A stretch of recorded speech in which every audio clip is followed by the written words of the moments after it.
Hello, Xbox gamers. Welcome to the Xbox Factor Podcast. I'm your host, Mr. BoomStick XL. And ladies and gentlemen, we are 5 days away from the greatest show on earth. And of course, I'm talking about Xbox. The Bethesda Showcase will be dropping this Sunday at 1 p.m.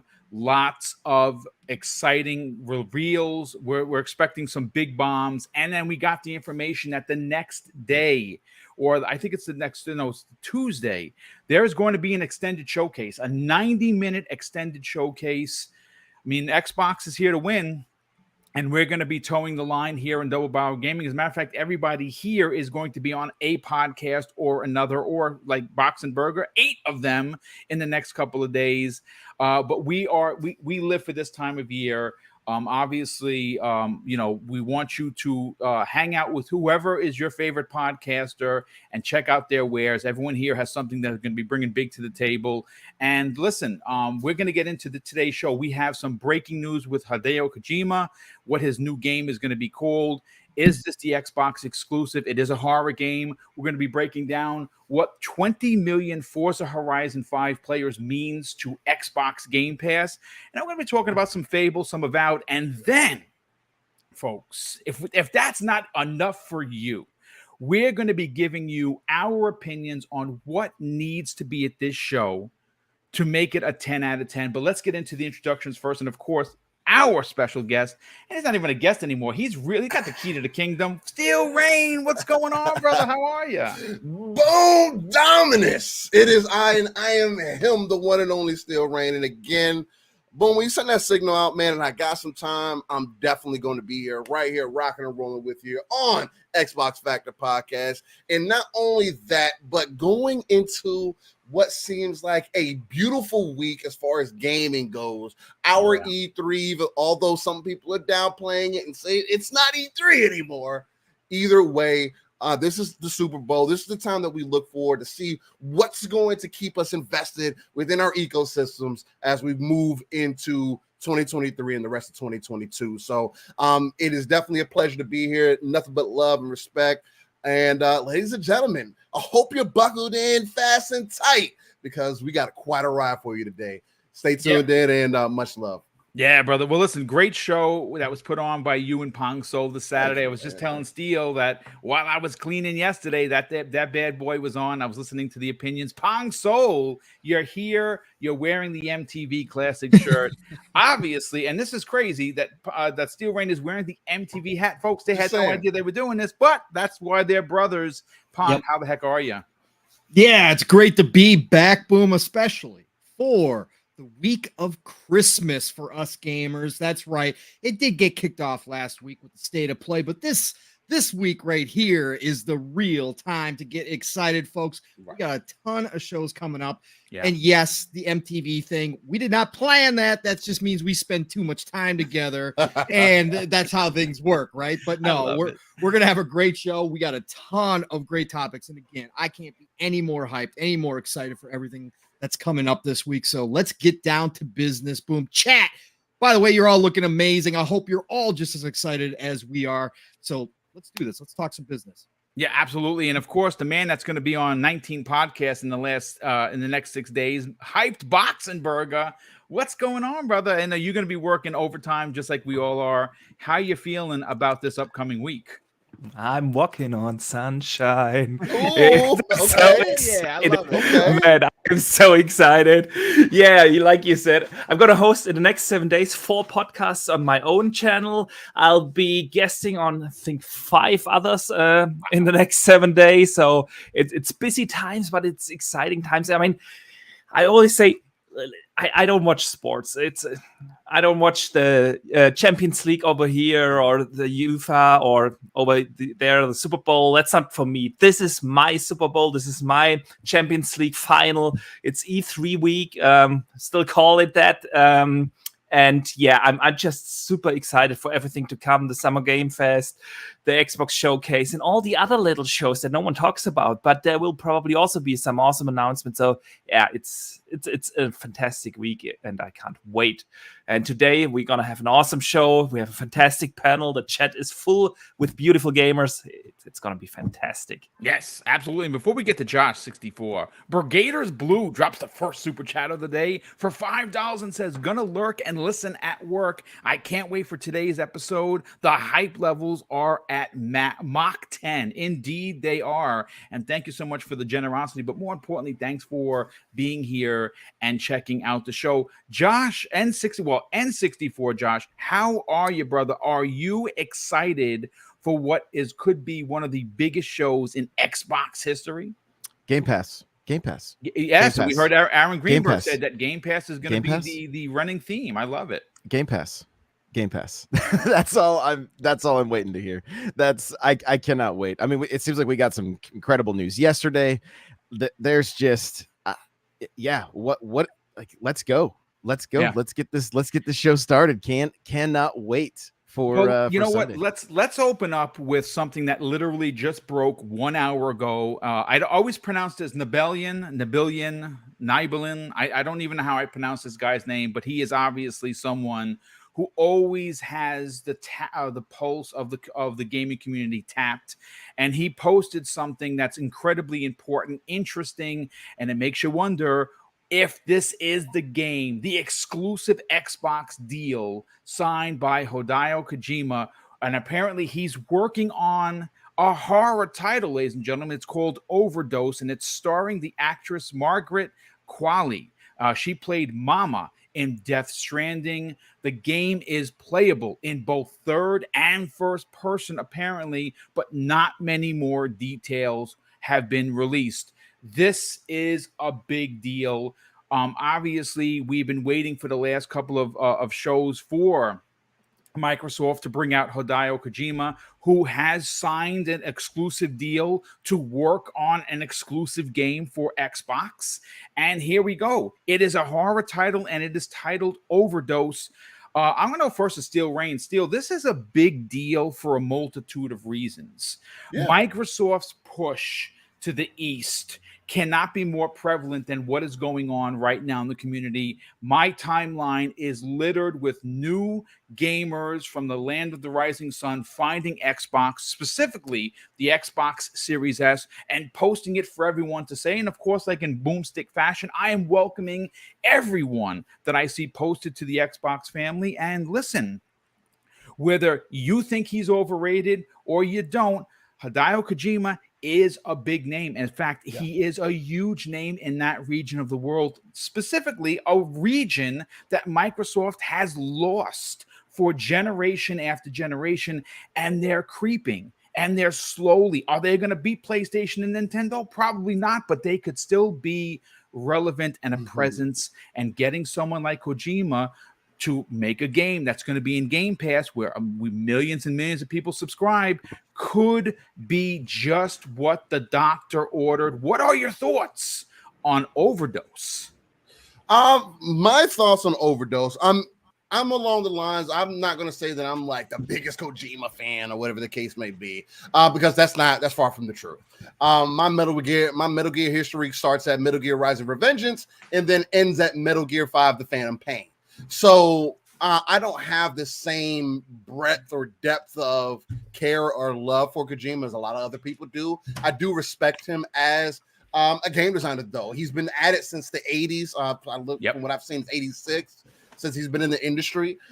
And he is a huge name, especially, again, like you mentioned, Boom, when it comes to the East, which is a market where I know a lot of people are saying, well, you know, Xbox should give up on it. We've even seen Ed Freese come out on a Sip and Ghost podcast and say that Xbox should just give up on trying to make a home in Japan, because the market is just different over there. The biggest thing for me is bringing Kojima on board and having those rumors kind of going around where he wants to really take advantage of the cloud.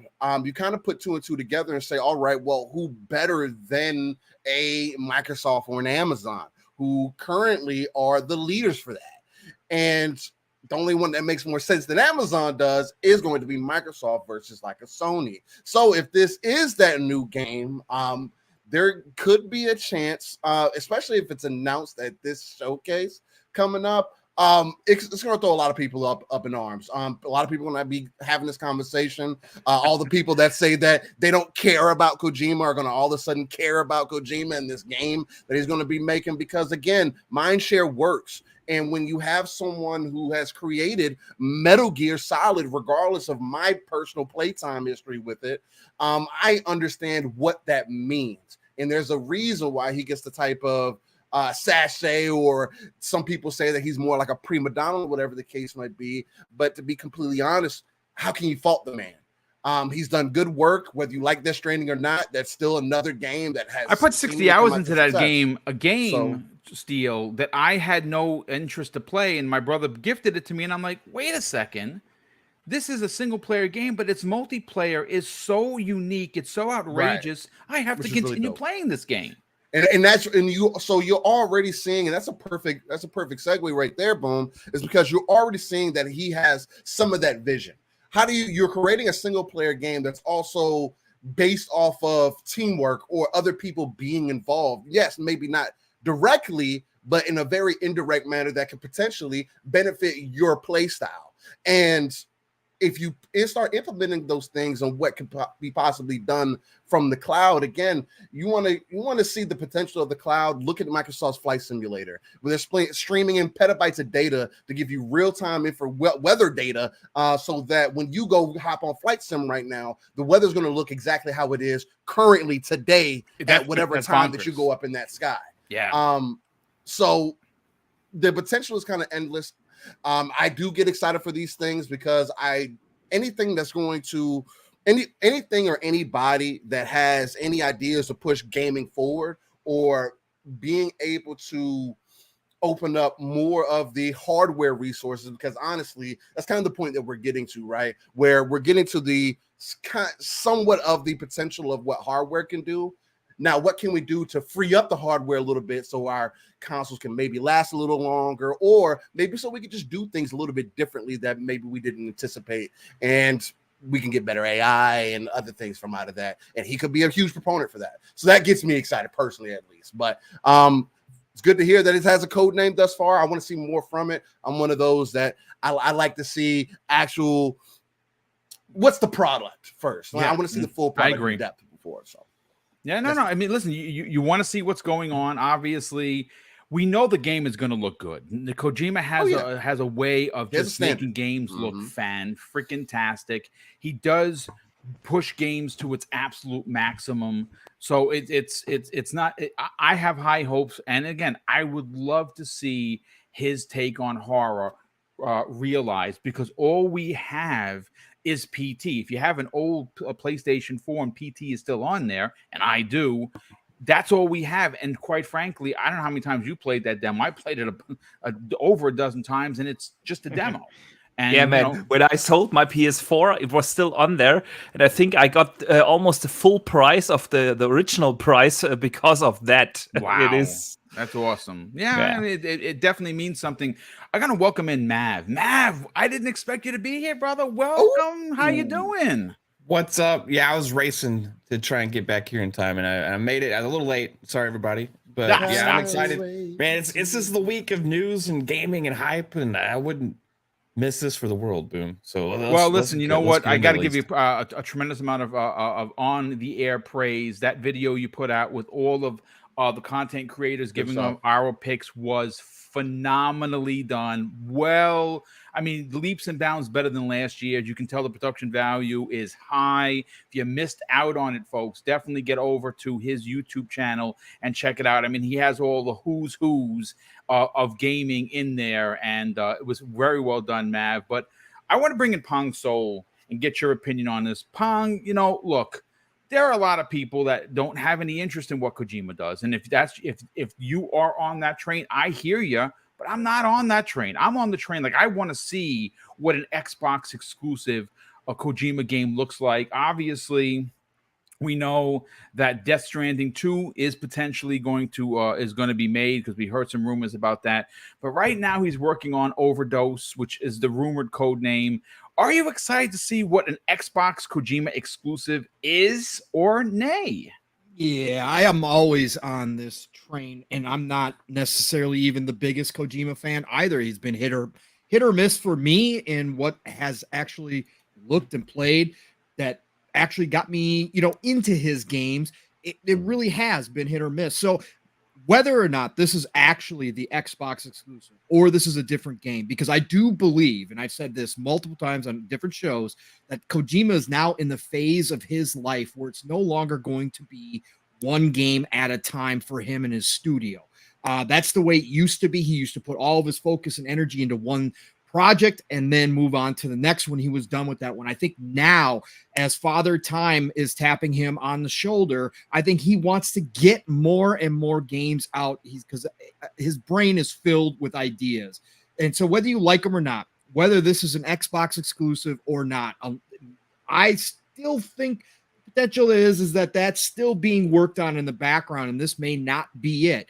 I am excited to see what he does, because again, the ideas, the creativity, the uniqueness that he brings, the Kojima flavor that he brings, is something that I always, whether it's a game I'm going to play or not, I want to see what it's going to be about, because a lot of times it just blows my mind. Even some of the games of his that hasn't necessarily interested me, like Death Stranding, still blow my mind when I watch the videos and where he came up with this unique concept of his. So that's what I want to see. And again, I understand why Xbox wants to bring him in the fold. I understand why they want him to be kind of the face of that first big push into cloud developed games and kind of pushing the boundaries as to what you can do with Azure, with the connectivity, with the accessibility that now Xbox is bringing to the wider audience, 2 billion, 3 billion people. I understand all of that. So whether or not this is it,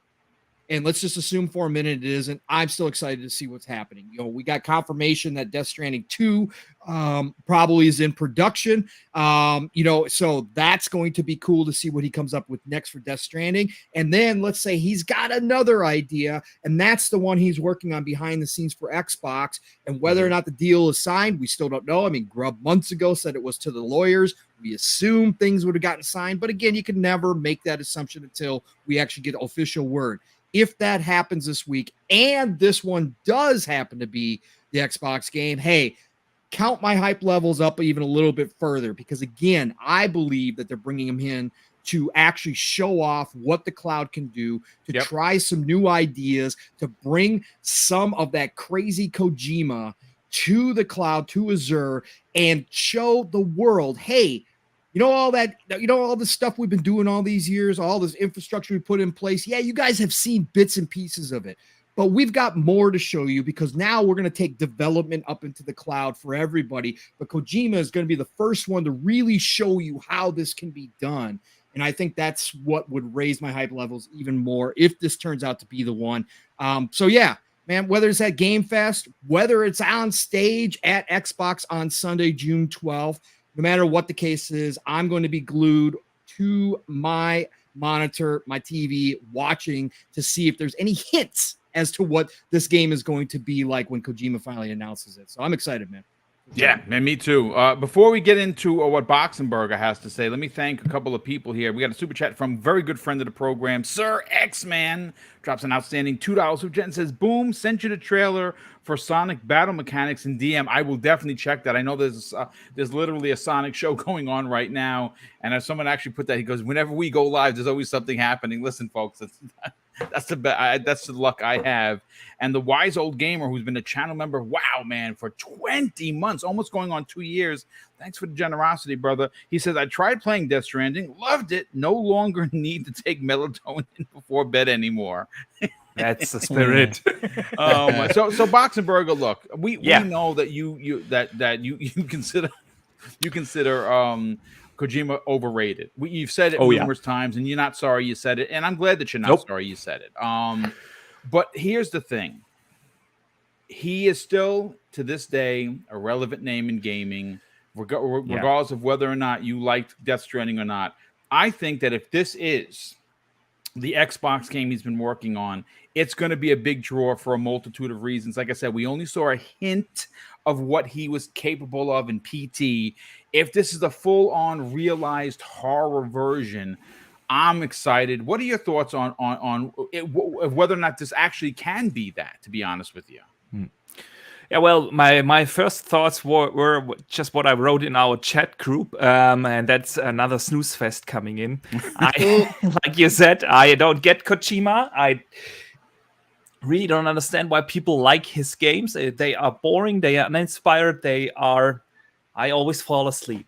I get a gameplay to cutscene ratio of 10-1. I played 10 hours of the game. I watched 9 hours of cutscenes. I don't get it. I don't get the hype. And honestly, I hope Xbox spends their money for something else. Something that actually gets me excited. I'm sorry, I don't have anything good to say about his games. But yeah, I know I'm probably alone with that opinion here in that panel. That's you're totally fine. Yeah. But yeah, You're I give alone. you. That makes me happy. Boxenberger, there's always a chance that this could be the one, right? There's always a chance. Right? The only way, but the only way I'm gonna play his game is when it comes to Game Pass, because I'm not spending 1 cent extra on another Kojima game again. I did that with Metal Gear Solid 2, 4, 5, and with Death Stranding, and it's just a waste of time and money, in my opinion. But of course, I would give it a shot if it comes to Game Pass. So yeah, but the thing is that for some reason I don't get, his name carries a lot of weight, and obviously any platform who can attach the name Kojima to it is in for a win. To get a Kojima game on your platform is a good thing. But let me be honest, I don't think it's going to be Xbox exclusive. I think it's going to be multi-plat, and it's going to be shown at the Jeff Keighley show. Interesting. I don't think, because we have that rumor for an Kojima Xbox game for a while now. A couple years, 2 years, I think. 2 years, yeah. But we have the same rumor for PlayStation.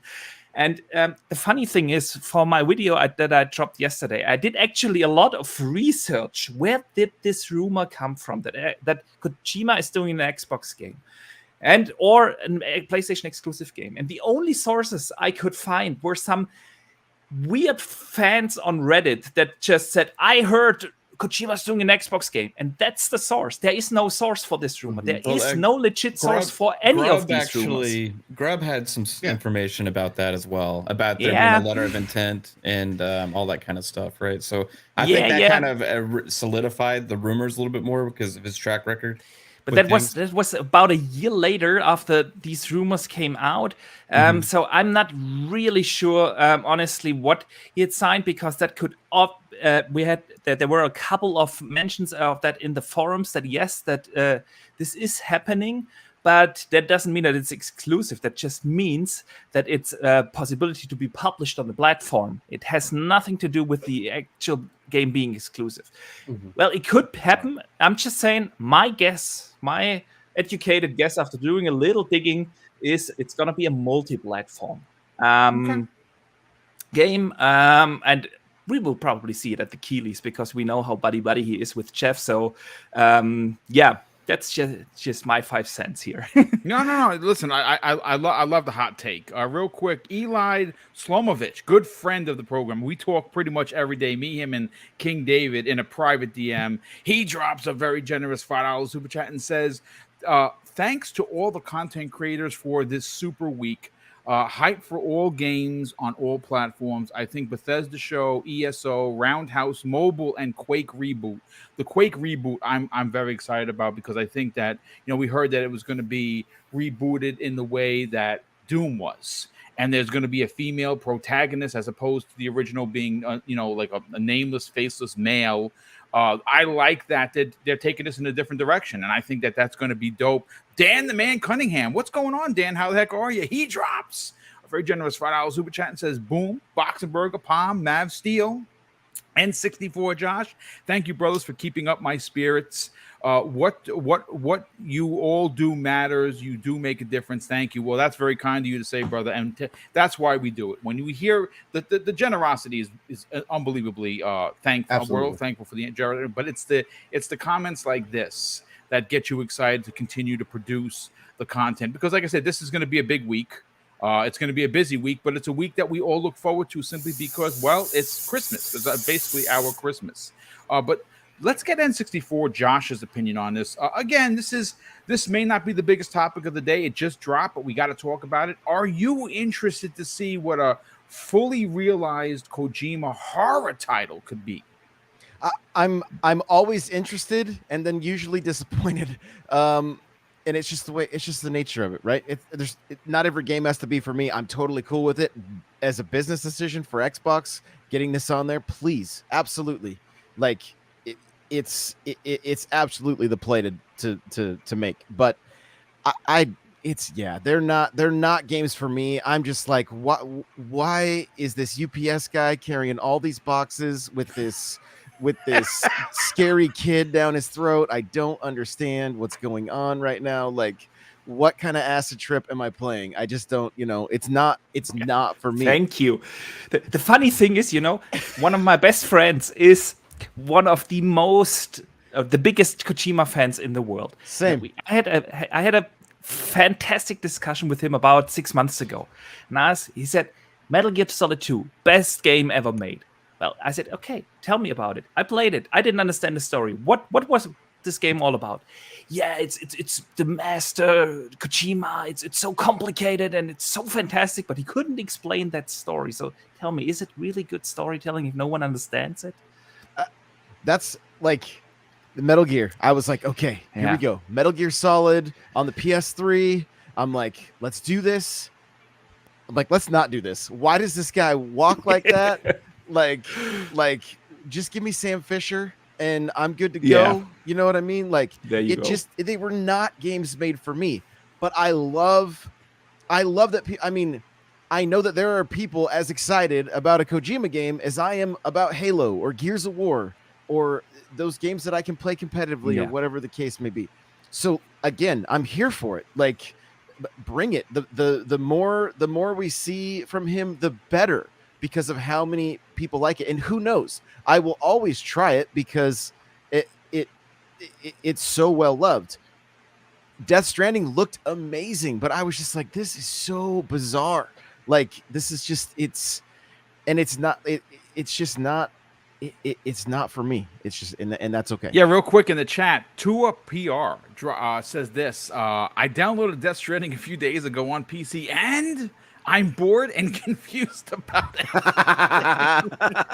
Yeah. I hear you, brother. I hear you. But you know something? Yeah. We have one from Anathema who says Death Stranding is fire. See, I mean, there are some fans of it. I listen. I was like, I'm not buying it. My brother bought it for me, and I'm like, 60-something hours later, I'm like, man, I really like this game. I don't really know per se what the story is. I know that I did deliver a lot of boxes. I know that, and it's what it is. But after playing Breath of the Wild, it just felt like Board of the Wild, and I'm like, I hear you. I can't hang. I just don't like. I mean, how is delivering stuff interesting? I don't know. And then the balancing act. I'm like, is this for everybody? Circus? Like, I don't know. And these cutscenes, these long cutscenes, jeez. I mean, but that's what makes them so great, though. It's like, because although there is a lot of that, anybody who's great is always going to have two opposite sides of the fence, right? No matter what LeBron James does, is he ever going to end up equaling out to Michael Jordan? No. Is Kojima going to be anything like that? No, but he has that sachet. He has the satire. People do love and care for him in their own individual way, and that's what makes it so great, because it's like it could go either way. This next game could be the one that wins everybody over. It could very well be. It could also be another snooze fest. Who knows? It could be a stinker. But that's what makes it unique, because people want to see what's going to end up happening.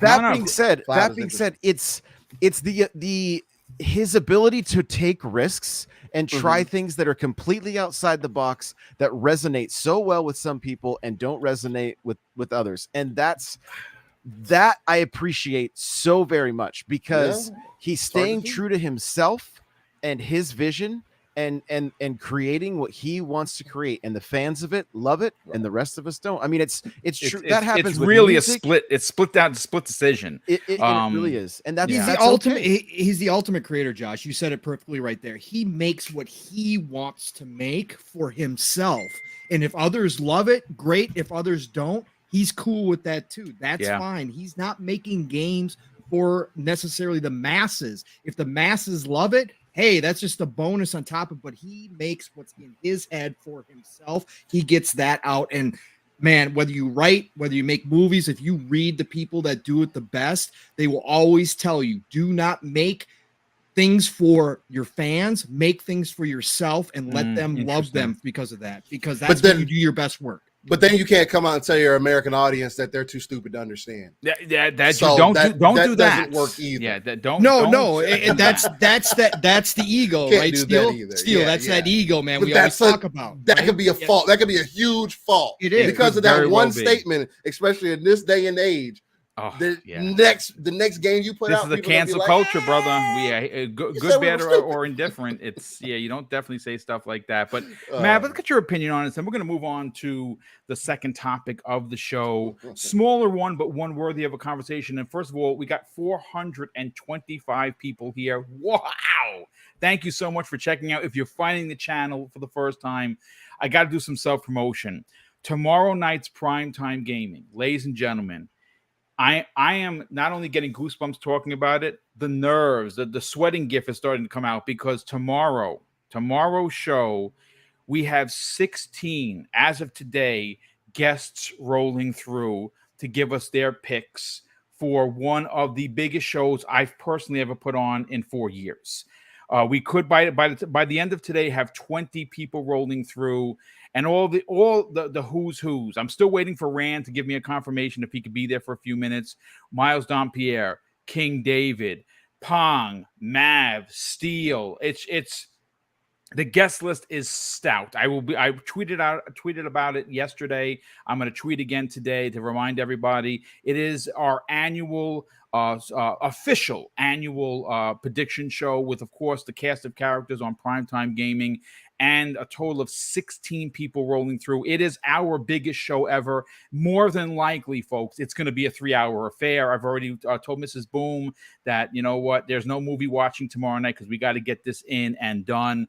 Everyone's going to have get a chance to get their bars off, so to speak, as the kids say, 10, 15-minute segments each person. So we're going to get a good idea of what they want to see, what opens the show, what closes the show, and what big surprise do they hope they're going to be there. Obviously, I let the cat out of the bag for mine on the Iron Lords podcast, which I got so much fun feedback from the fans, just people that were just like, boom, you got me hyped. The goosebumps are out. I wrote that script, by the way, and it came in usually when I come up with names for my shows, or like a lot of the times like topics that are made up that are written from scratch. That one, I was lying in bed. Mrs. Boom had gone to sleep. She wasn't feeling so good that night, so I'm just sitting there and I'm not sleepy, and I'm like, what am I going to say on the Iron Lords? And then I started thinking about it, and I said, man, I'll put it to this way, folks. You're on to something when you're thinking it, and it gives you goosebumps, and then you go and you write it, and it gives you goosebumps again. I hope what I said is true. KI coming back by NetherRealm, and we get an announcement that, of course, NetherRealm Studios has been acquired. They have joined Xbox Game Studios live, right on the air. That would be dope. I don't know if that's going to happen, but Mav, let's get your opinion on this, brother. Kojima fan or not, I'm interested to see what a fully realized horror game from that mind can bring to the table. What about you? Oh, absolutely, man. I mean, like, all right, so Kojima games aren't for everybody, right? And I get that. And I hear a lot of people, I don't understand, all this stuff. But like, regardless, there's a huge audience out there for Kojima games. And it's the other aspect of this. Look at what he did with the PT demo, right? That was a demo it's just that release. It became a phenomenon, and it spawned a whole new genre of horror games. One demo spawned an entire genre that has come out since then, and you see all these clones of games come out that try to be like PT. And that was just a gameplay concept. Like he creates great gameplay, innovation, right? Creative design. And it's always from that creative aspect. You know, it's like he's the creator, he has the vision, and he's going to make what he wants, like what Pong was saying. And now it's not necessarily this isn't going to click with some people, this isn't going to click with others. Like Death Stranding doesn't really appealing to me. You know what I mean? And the stories of your games aren't very like I don't understand a lot of it, but the gameplay I love. You know what I mean? Like the gameplay and Metal Gear and all the Metal Gear games I find fantastic. You know, so would be super happy to have anything Kojima related come onto the Xbox platform. And if they were to get an exclusive, which I believe that the rumors out there are that there is an exclusive. Now, even if this game isn't announced and it's a multi-platform, that doesn't necessarily mean that Xbox is not still working on an exclusive game with Kojima, because there's also been talks of him wanting to work on multiple projects, get out of this like one project at a time mode. And he's been growing his studio. So is he working on a PlayStation exclusive? Probably so. Is he working on a multi-platform game? Could be. Is he also working on an Xbox exclusive? Who knows? But it seems like the rumors right now are that that's going to happen. The Xbox game was rumored to have a lot of cloud infrastructure and stuff with those aspects. I don't know 100% if that matches what we're seeing with this teaser from this leak. But if that's what it is, that seems like it's going to be pretty awesome, right? I think it's a huge deal that you can't be overlooked or kind of like dismissed, because this is a gap of something that's been kind of missing from the Xbox lineup. Now we've had like Metal Gear and 5 did come to Xbox, but when his last game, Death Stranding, missed Xbox, when PT missed Xbox, right? That kind of left this distance, like Kojima is not on Xbox anymore, right? And it seems like if you're to bring him in, you're going to bring in an audience that is going to follow his games. There's a certain amount of people that are always looking forward to that next Tarantino movie, no matter what it is, right? And it's the same thing with Kojima. People are looking for that next innovation with gameplay design. They know the games are going to be polished, right? They know they're going to be interesting. They know they're going to be creative and different than anything else out there. So bringing that into the Xbox portfolio would be a big deal. And I don't think it could be like overlooked or dismissed because it's not necessarily something that you find interesting, right? So it's about having something for everybody in the Xbox ecosystem. And if you have like, you got your racers, you got your shooters, you know, you got your quirky like JRPG stuff, or you got your, now then you bring like the Kojima things that are like interesting and different, right? Then you bring in, you know, a third party action adventure game, all these different boxes you got to check because you don't want to leave a hole in your ecosystem of this is not a home for this type of gamer, right? And there's a lot of gamers out there that love this kind of stuff, and I really feel like bringing those games onto the Xbox platform would be awesome. And this game looks pretty interesting, man. I'd like the PT demo was amazing, right? I don't know who all here played it, but that was one of the most interesting things I'd ever played before with the horror creepy genre. AF. That is it was insane. And if they could bring some elements of that to whatever this game is and really kind of define what that genre is supposed to be, instead of all these other copycats out there that are kind of twisting it into their own thing and haven't really nailed it like the PT demo did, I feel like it could be a sensation, man. And so I'm excited for the potential of whatever it is, and man, I'm looking forward to it. I want to play Kojima games on Xbox. So yeah, I agree. I absolutely agree. Real quick, Eternal Shaddai drops, who's been a member for 2 months. Thanks so much for that, brother. He says Kojima's game involves a lot of political influences, history, and it's good how he illustrates on games. Shout out to the panel and Boom. Well, thank you so much. We got and thank you, Steele, for putting the super chats in there. On the bright side, drops a very generous $5 super chat and says Kojima is the master of fidelity, but his games are cutscene heavy and gameplay light. I can get sleeping pills cheaper than $60 at Walmart. We also have Sith Lord, good friend of the program. He drops a $2 super chat and says 16 to 23 people. Boom is popular. Is Phil coming? Maybe 1 year, just not this one. I'm trusting. I'm working on Phil. Listen, by the start of next year, the channel will have officially produced 1,000 videos, right? That's a big deal. That's a big deal because we're only I've only been doing this for 4 years. On that 1,000th video, whenever I'm trying to, as we get closer, because I think we're at like 917, 918 so far. I do want to bring someone in. I would love Phil. I don't know if the channel's big enough to get him on. We will see. Maybe I can shoot for the stars with Phil. Maybe I can get Sarah Bond. I want to do something special, specifically with Xbox for that 1,000th video. But I'm going to certainly be working on it. We also have Raiden Blade drops a £2 super chat. Thank you for that, brother. He says, I just don't want negative press if there's a no-show for Fable. And speaking of Fable, we're going to get into that topic. And listen, there was some controversy that popped up last week regarding Fable. And it was immediately snuffed by the senior producer who clarified exactly what scoping means after the rumors that the project was somehow being scaled down because of scoping. And lots of developers not attached to Xbox specifically came out to defend her and say, yes, scoping, which I didn't even know that was a term, is something that is done on almost every AAA game, and that has been confirmed. So her name is, well, it's Mrs. Spuddles on Twitter. But what she says, she's actually, her name is Amie, Amie. She is the senior producer on Fable at Playground Games. She's ex-Lionhead and Sumo Digital developer. And here is what she actually had to say regarding this.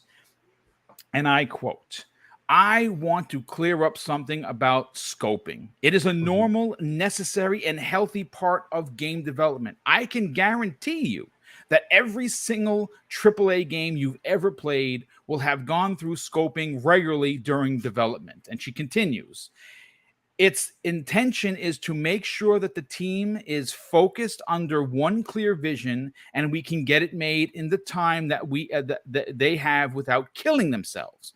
Games that haven't been scoped correctly often have delays and crunch. Both we should be aiming to avoid whenever possible. I want to go first to, of course, Pong Soul and this Pong.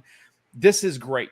Immediately, there were, the rebel rousers of the community who, the bad actors, as you like to call them, came out and were flinging arrows saying that, well, you see, Playground Games, they don't know what they're doing. This game is going to be a mess. We haven't seen anything. It sucks.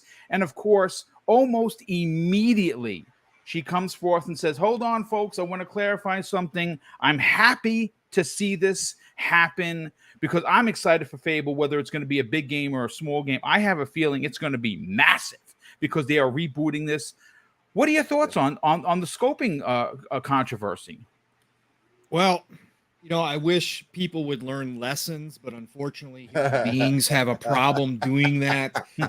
Time and time again, how many people have jumped the gun, whether it's in this community, whether it's through, mainstream media, it does not matter. Everybody's got to be first. Everybody's got to get their hot take out into the universe so that they can get the attention, adoration, whatever they like out of it.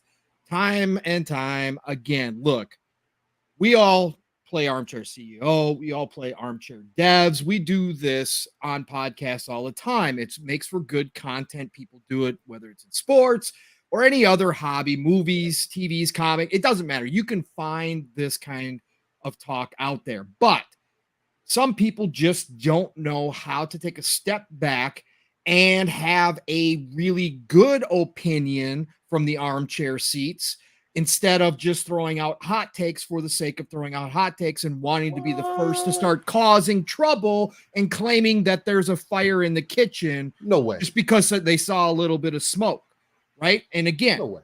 we can all be capable of doing this, but at the same time, there's nuance. There's nuance to everything. Sorry, and again, something went wrong. if you don't, Try again. And if nice, Mav, the speaker is going. Try It's again. dude. It's a ghost, man. I don't know what the heck it is. That happens to me. My speaker is literally behind the PC, and every now and again she says something, and Dude, that's life. Literally, everything been over doing there is unplugged. Yeah. It's unplugged from the wall. I am not kidding you. I do not know how this is. The physically ghost happening. all in the watching machine. us. Insane. You are all living. watching You us. are living Silent Hill right now. I Yes. am. The PT is haunting me, man. Crazy. The wife's I was trying to react and like fast mute real quick, but like, Yeah, no, it that's shouldn't happen cool, again. Once every It's few funny. hours. It's funny. Anyways, no, I just think that again, this is just another example of people trying to run with a narrative because they want to continue this whole thing about Xbox has issues. Xbox doesn't know how to manage their teams. What are they doing over there? And again, some of it has been news, has broke about different studios that have had some issues, but what studio, what company doesn't have issues at all time? This was a nothing burger at the end of the day. Playground, we talked about it on here, and I brought this up too. We had heard that Playground has been hiring a ton of people with experience in open world games, which we've seen, because of the simple fact is, hey, they've only made an open world racer. Now, some of that translates to an open world RPG, of course, but some of it doesn't. So are they breaking new ground for their own studio? Absolutely they are. But that's why we're all kind of excited to see what they're going to bring to the table. Exactly. But is there going to be some bumps, some slowdown along the way? Absolutely. But if you don't understand the term scope or scoping, then you shouldn't be speaking on it. And you should probably do a little bit of research. It wouldn't take you too long to find out that this is normal in the industry, that things are, when they start when they start writing down ideas and they start gathering ideas, you're going to wind up with this gigantic ball of mess to start with. And then what do you start doing? You start whittling away at that to create something spectacular, right? It's like a blank piece of wood. You cut down a tree, it's this huge, massive thing, but then you get to work on it, and all of a sudden you've got this fantastic wood sculpture or piece of furniture. That's how gaming works. That's how writing works. That's what editors are there for in writing. Everybody should kind of have this basic concept in their head. Again, as somebody who has tried their hand in writing, you can wind up with what you think is this fantastic masterpiece, but then an editor comes through and goes, yeah, you don't need to say all this. Nah, this doesn't need to get in there. Oh man, by the time you're done, you may have 1/3, 2/3 of what was originally written, but all of a sudden it's clean. It looks better. It reads better. It feels better. The same thing happens in game development. So again, good to hear somebody from within the team and her position come out immediately and put this to rest and say, look, this is not how this works. This is not what it means. There is no issues here. This is a normal part of the process. And again, people want to continue to run with this. And like I said, there has been some things that kind of led up to this moment. Now everybody, and again, no new breaking news here. Xbox is always under a microscope for everything compared to most of the gaming companies out there for a variety of reasons. But again, for her to come out and immediately hit social media and say, look, this is not a problem. This is not an issue. We've got, this is normal. Take a step back, cool down, everybody. That was, a big moment, and I think it was good for her to do that. I don't think that they need to answer every piece of news that comes out. I don't think that devs have that responsibility to constantly tell us and cool everybody's jets when somebody fires off a hot take or a bunch of people run with a hot take. I think they should let their work do the talking a lot of the time, and it's not their responsibility to do that for us. But when something like this does pop up, she obviously felt that it was necessary to come out and say something. She did. End of story. It's over with. Let Playground get to work on this game. I've been saying I'm not expecting it until 2024 at least. That's fine. Yes. Again, they're trying something new. I want them to come out with the same quality of game, whether they're making an open world RPG or an open world car PG. I don't care. I want the same type of quality from Playground, and I expect, and with it being Fable, especially a well-known IP that I am looking forward to coming back, take all the time you need, Playground, scope all the things that you need to scope. I don't care. Just when it comes out, I just want it to be the best Fable that I've ever played. And I think Playground can do it. I love Playground as a dev studio. They've got so much talent. They've brought in so many people who do have experience in these types of games. I have full 100% trust in this team to make it right. We're just going to have to wait a little bit longer, but who cares? Got plenty to play right now. Dude, make it the best possible.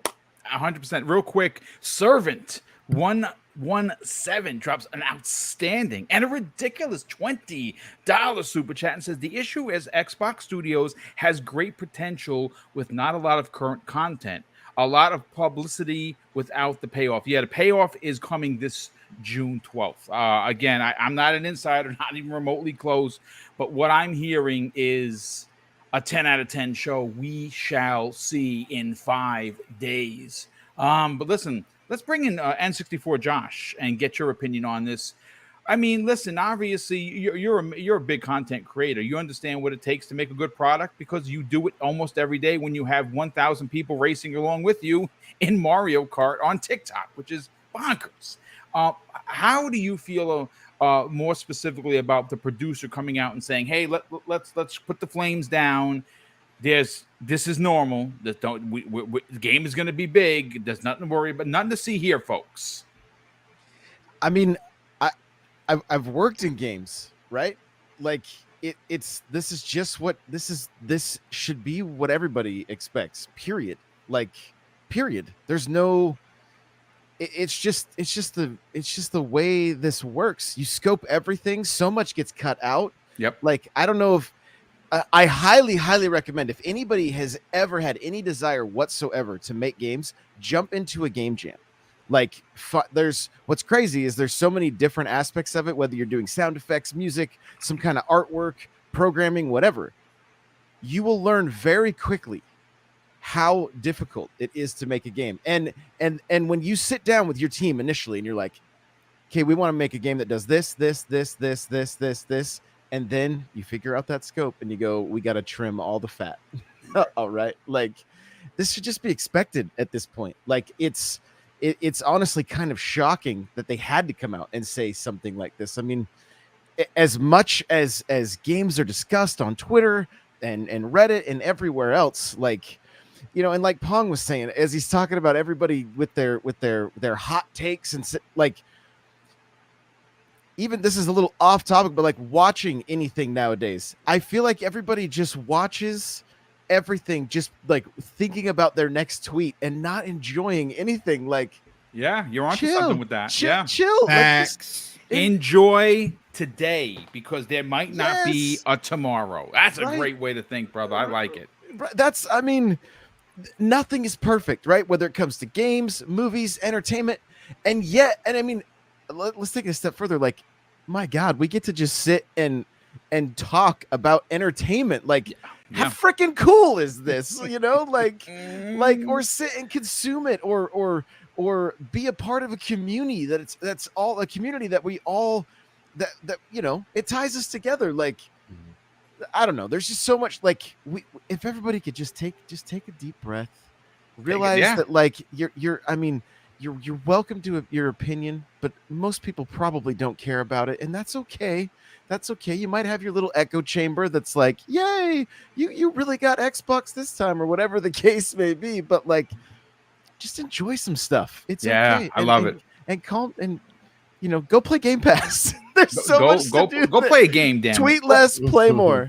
Yeah, I love it. Real quick, a couple shout outs. Our good developer brother 3-Bit is in the chat. What's going on there, brother? Listen, who was it that said that if Sonic 3 comes out, you're buying tacos? I'm gonna hold you up to that.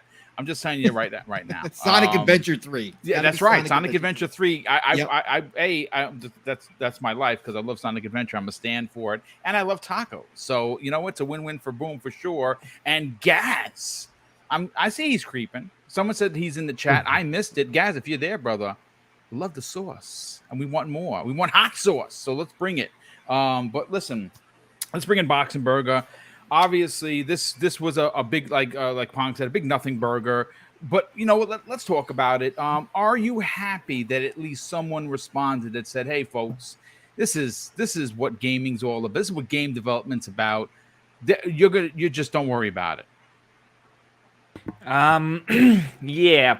Am I happy? That you have to be careful how you phrase your questions, because I actually wasn't happy that she answered, because obviously that nonsense out there got to her, and I don't want these bad takes on social media to get to developers that do a lot of passionate work. They work their asses off, and then some idiot comes out on Twitter or social media claiming something that is simply not true and has no idea how game development works. And obviously she felt the need to respond, and it's always kind of dangerous for these developers to answer in such a way, because every single word can be twisted in some sort of weird or negative way. And so yeah, I'm in that sense, I'm not happy that she had to the urge apparently to answer, because she shouldn't have to. Honestly, I'm not blaming Gaz at all. Please don't get me wrong, because Gaz just said something on a podcast, and people who have no idea how game development works just I listened to his show. I listened to that show, and I'm like, I don't see what people are making a big deal over. Exactly. So, but yeah, it is like it is. People don't have any idea how games are made, how technology works, and so on. And sometimes you just get these bad takes, and the clickbait media sites just run with it. So yeah, I really appreciate her coming out like this, having the guts to do it, because, like I said, it is always dangerous for someone working at a studio to come out and say something.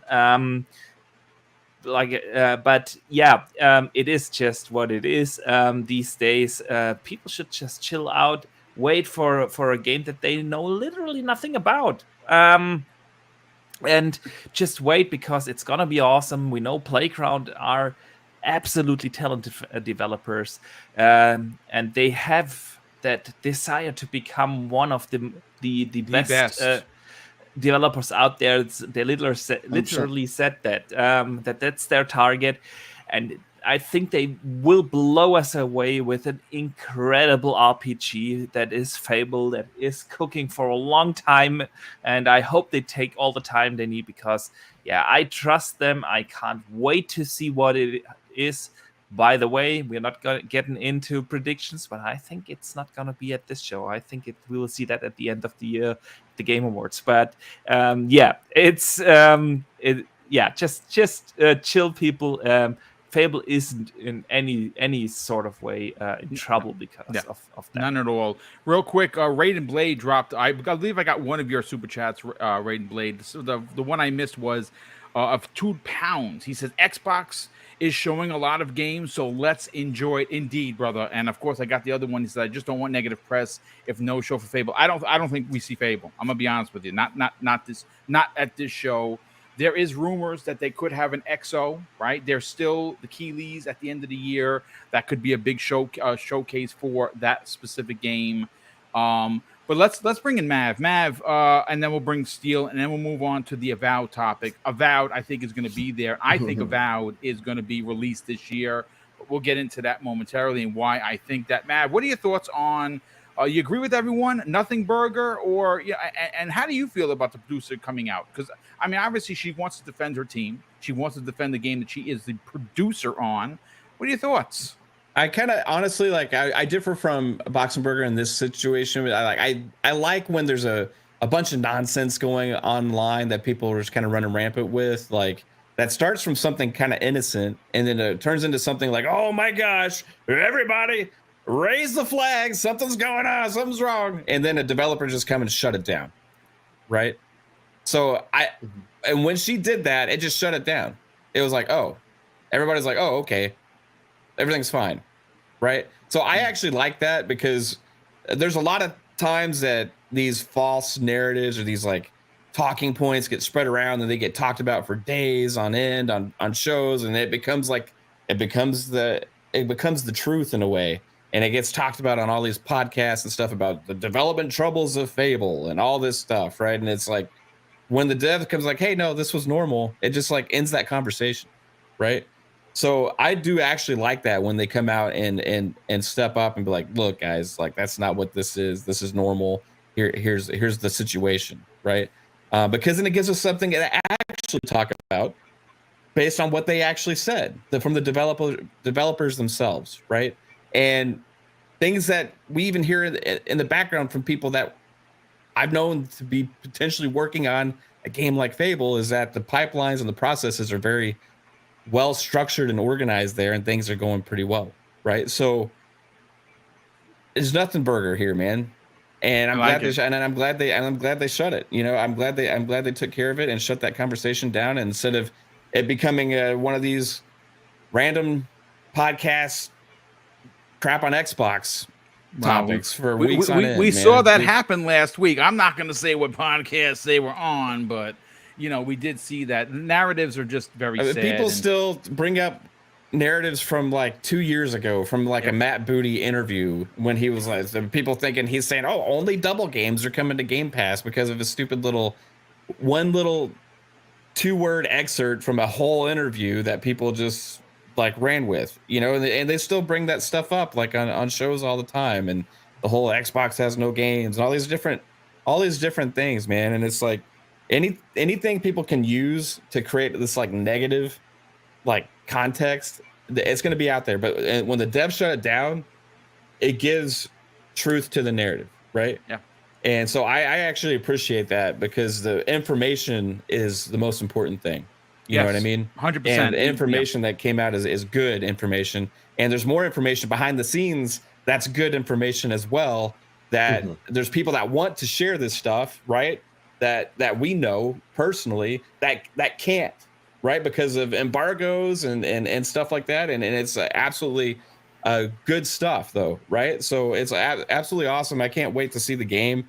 Playground Games Fable. I saw Gaz in the chat say, hey, this is going to be the best Fable ever. I think it has a potential to be the best Fable ever because Playground and Microsoft are treating this with a huge amount of respect, right? Yeah. And I think it's going to have a chance. Agreed. Yeah, Agreed. And I just recently played through the first Fable again to get myself hyped up. Can't wait for that Playground Fable. It's going to be awesome. Me too. I think it's going to be the over-the-shoulder banger that we've all been asking, or at least Cognito has been asking for the hashtag just one. But listen, let's get Steel Rain's opinion, then we'll move over to the Avowed topic, which I can't wait to break down. Steel Rain, you are a person that loves people being real, and seeing this producer come out and shut this down immediately was fantastic. What are your thoughts on it, man? My thoughts on the whole Fable thing. I mean, again, like everybody has said on the panel, it's definitely a nothing burger. But I wanted to kind of bring up some definitions here. And the main reason for this is because people like to run with things that they don't understand where people are coming from, maybe their experience, or maybe they're just assuming. So an executive game producer is a senior role managing all games in production, and they take charge of employment, finances, and lead a team of producers. So with that starting off, don't you think that she would have an understanding at least at the top level of what direction they're going, whether they need to scale some things back, what their overall vision is? So that leads me into the next thing about scoping, and that just being the vision of the project. And in terms of understanding what scope is, it requires detailed foresight about what the game is going to be, the genre, number of hours, graphics quality, number of players, number of levels, quality, AI, etc., etc. The reason I bring those definitions up is because by definition, for anybody to be worried about scoping, you're literally worried about nothing because you don't know what that could mean. The game could have been 3,000 hours long, and they want to well, I don't think the gamer's going to play that long. Maybe we need to get it down to maybe 100 hours.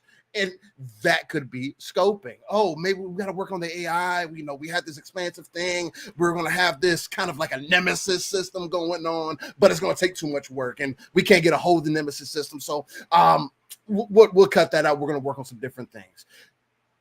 I like the fact that she came out because there was also somebody else, and I was looking for the tweets behind the scenes before I came on, but somebody else who's also involved within the gaming industry. They're a game developer, and they came out. It was along the lines of the backtails of some Halo conversations, and they were basically saying that being vocal with the community, or just being vocal overall, especially as a game dev or whatever the case, game designer, producer, whatever, it is a huge double-edged sword. Two reasons being is because, one, nobody's ever going to be happy, and then two, no matter what you say, people are going to twist it, like Boxenberger was mentioning. People are going to twist it. They don't even understand what it takes. And like Jess Corden has said, people do think that games are just put together like Legos, and that's not the case, which is why I'm always been a proponent and shout out to Everborn, where gaming is art and should be treated as such, because people pour years of their life and years of their profession into creating these Picassos, as some may see them as, and for us to pick and take little things out of certain things, especially on something that's still kind of early. We haven't seen anything about it. There is nothing that we should genuinely be worried about. And the only thing that you might need to be worried about, coming from Playground at least, is whether they can get characters to look right. Because the characters that they have, or the people that they have, at least in Horizon, they're not the greatest for something that they poured so much of a kind of reward system tied to, right? But we're kind of having the reverse scenario here, where there's more. We know they can create a world, you know what I mean? The open world in these Horizon games are expansive. They're amazing. Yeah, they need a little bit of more optimization, because you can't have pop in and things like that when people are. But again, people 1,000 feet above the sky doing crazy things. You can't anticipate everything and how people play games. I personally don't have any worries, because Playground has proven that they put in the work. They put in the time. We didn't just look at this most recent Horizon game and just say, oh, Horizon 5 looks like Horizon 4. No, we said, damn, how did they push the needle forward again? Yeah, for their arcade racer, quote unquote, right? So on a detailed level, that's not something that you should worry about. And again, I do have to agree with the panel. It's definitely a nothing burger, but at the same time, you just have to take these conversations from these people coming out to community and take it just as that. It's conversation, them being vocal. They may listen to you, they may not, but that's what also kind of gets me a little, for lack of a better term, salty about some of the devs, because they also kind of get in their feelings sometimes when they give out information, and then they get all the flack that they get behind it. But again, ladies and gentlemen, I wouldn't say be worried about Fable. From everything that we've heard up to this point, they seemingly know what it's going to take to make a good Fable game. They didn't give us that first CGI intro, whatever the case, of Fable with the frog eating the fairy for no reason. They wanted to make sure that we as an audience, those who know what Fable is, understand that they know what we're looking for. So I'm not worried. Again, shout out to Playground. Also shout out to Amy Loke for coming out and just even saying anything about it and just clearing it up, saying that, look, scoping is a natural part of the process. And again, it 100% is, ladies and gentlemen, 100%. So that's me. Love it. I love everyone's hot takes, but listen, we got to get into Avowed. That's the one that is going to be a hot topic for this particular show, and then after that, we're going to give everyone the sweetness, if you will, of what we want from the show. Not predictions, but what needs to be at this show for you personally that makes it a 10 out of 10. We're going to get to that after we talk about Avowed. Now, Avowed is one that is a very interesting conversation. We know that it's going to be there. We know we're going to get gameplay. The question on everyone's mind is, will this game be the one that so-called, quote-unquote, takes the place of the delayed Starfield? And we don't know.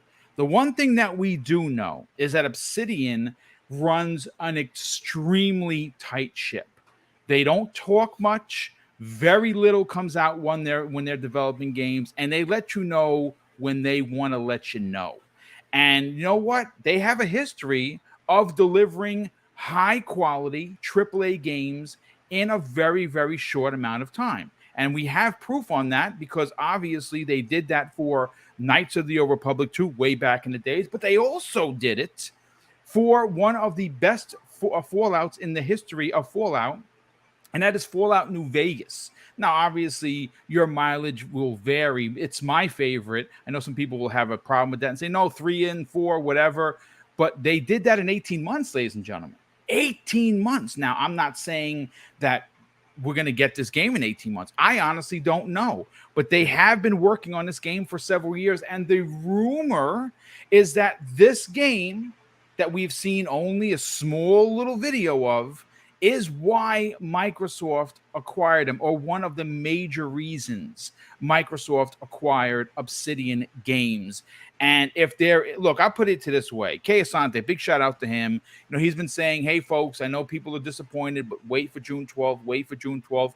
And we were all sitting back and we're all waiting for June 12th. But with that said, he did say he found it incredibly suspicious how abrupt this delay came for both Starfield and Redfall. It was just a snap of the finger. Hey, we're delayed, you know, shoulders up in the air. You know, we just keep it moving.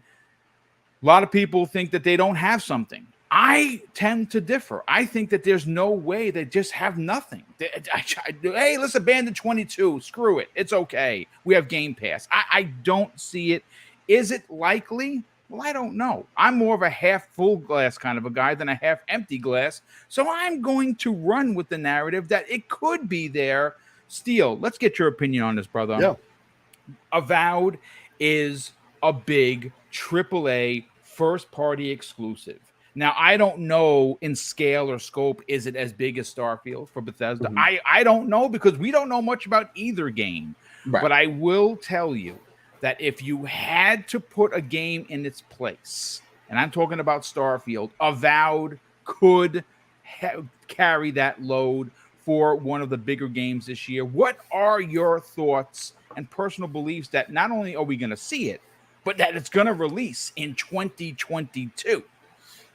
Who are we going to see Avowed? Let's start there.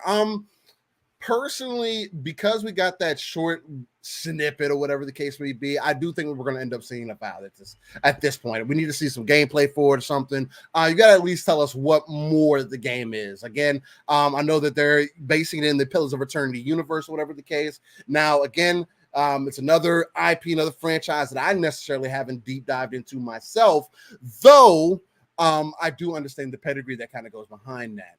So I am expecting that at least for them to show some gameplay. Now, I did look up how long Avowed has been in known development, but apparently it's been in development for 2 years and 7 months at this point. Probably a bit longer actually. It's a bit longer. So when I'm looking at it, that looks like it's from 2020. Apparently, so what? That would give us, let's just say, another couple years. So 4 years, possibly, that we could be looking at as far as Avowed goes. Actually, it was Avowed was the reason why Microsoft bought them in 2018. That game has been in development officially since April, at least April 2018. But at that point, they had to have something to pitch to Microsoft. So it's a very, very safe bet that it's even a little bit longer than that. So it's at least 4 years, 4.5 years in development. Potentially. So, 4 years then would definitely be that mark that I would probably settle in on. So at 4 years, and the game that's based in the Pillars of the Eternity universe, and maybe depending on the type of scope that they have, again, there goes that word, depending on how big of a game they want this to be. If it's an Outer Worlds kind of style, as far as how long the game actually is, then the game could be ready to go. Again, it's seemingly, at least for me, because I know Obsidian, at least for Neverwinter Nights 2, for putting work into Neverwinter Nights 2, Grounded, and then also Fallout New Vegas mainly. So knowing the kind of turnaround that they have and the way that they are, I'm not necessarily going to call them magical, but they know what they're doing within their studio. It seems like they run a tight ship. And once they get to start working on something, they are going to make sure to see it out in completion, and possibly even release it sooner. So is it if it's going to release this year? That can be very questionable. Again, things have been moved out of the way, and I'm of the mind that it doesn't necessarily have to. Nothing's a rush at this point. I'm also of the mindset I don't think anything needs to necessarily replace Starfield or Redfall, because again, those games are big to us, but they're not big to a wider audience. Again, that's a different conversation to have, which we'll definitely get into as far as what we think we're going to get into as far as the show goes. But if Obsidian is the studio that we think, and as far as their pedigree goes, and they do run that tight ship, they could end up coming into the clutch for Microsoft and putting it out towards the fall to at least give something people. Give something to people. Give something to the people that they could be excited for. Some type of first party, some type of something to kind of give people that WRPG that they maybe felt like they were missing out on. I know Pawn would love that. As far as having something that could replace that Starfield effect or feeling for him. I don't know, man. It's hard to say for sure. Again, if we're gonna roll with Boxenberg, and if they were acquired in 2018 because of this game, and we don't know how far they were, it could have been an idea on the chalkboard, and they were like, "Yeah, I like what you're doing with that." Yeah, it could have been a whiteboard situation. Hey, listen, this is what we got. What do you think? So, yeah. But if it was further along, 2018, this is why you picked up a demo, and you were like, Phil Song was like, "All right, guys, yep, that we need that. Go ahead and bring it in. You guys think you're gonna have it out in 4 years?" And they said, yeah, who knows? This could definitely be the year that they end up releasing it. So, yeah, I like what you're putting down. Listen, folks, we got almost 500 people here on a Tuesday afternoon. I want to say welcome if you're finding the channel for the first time.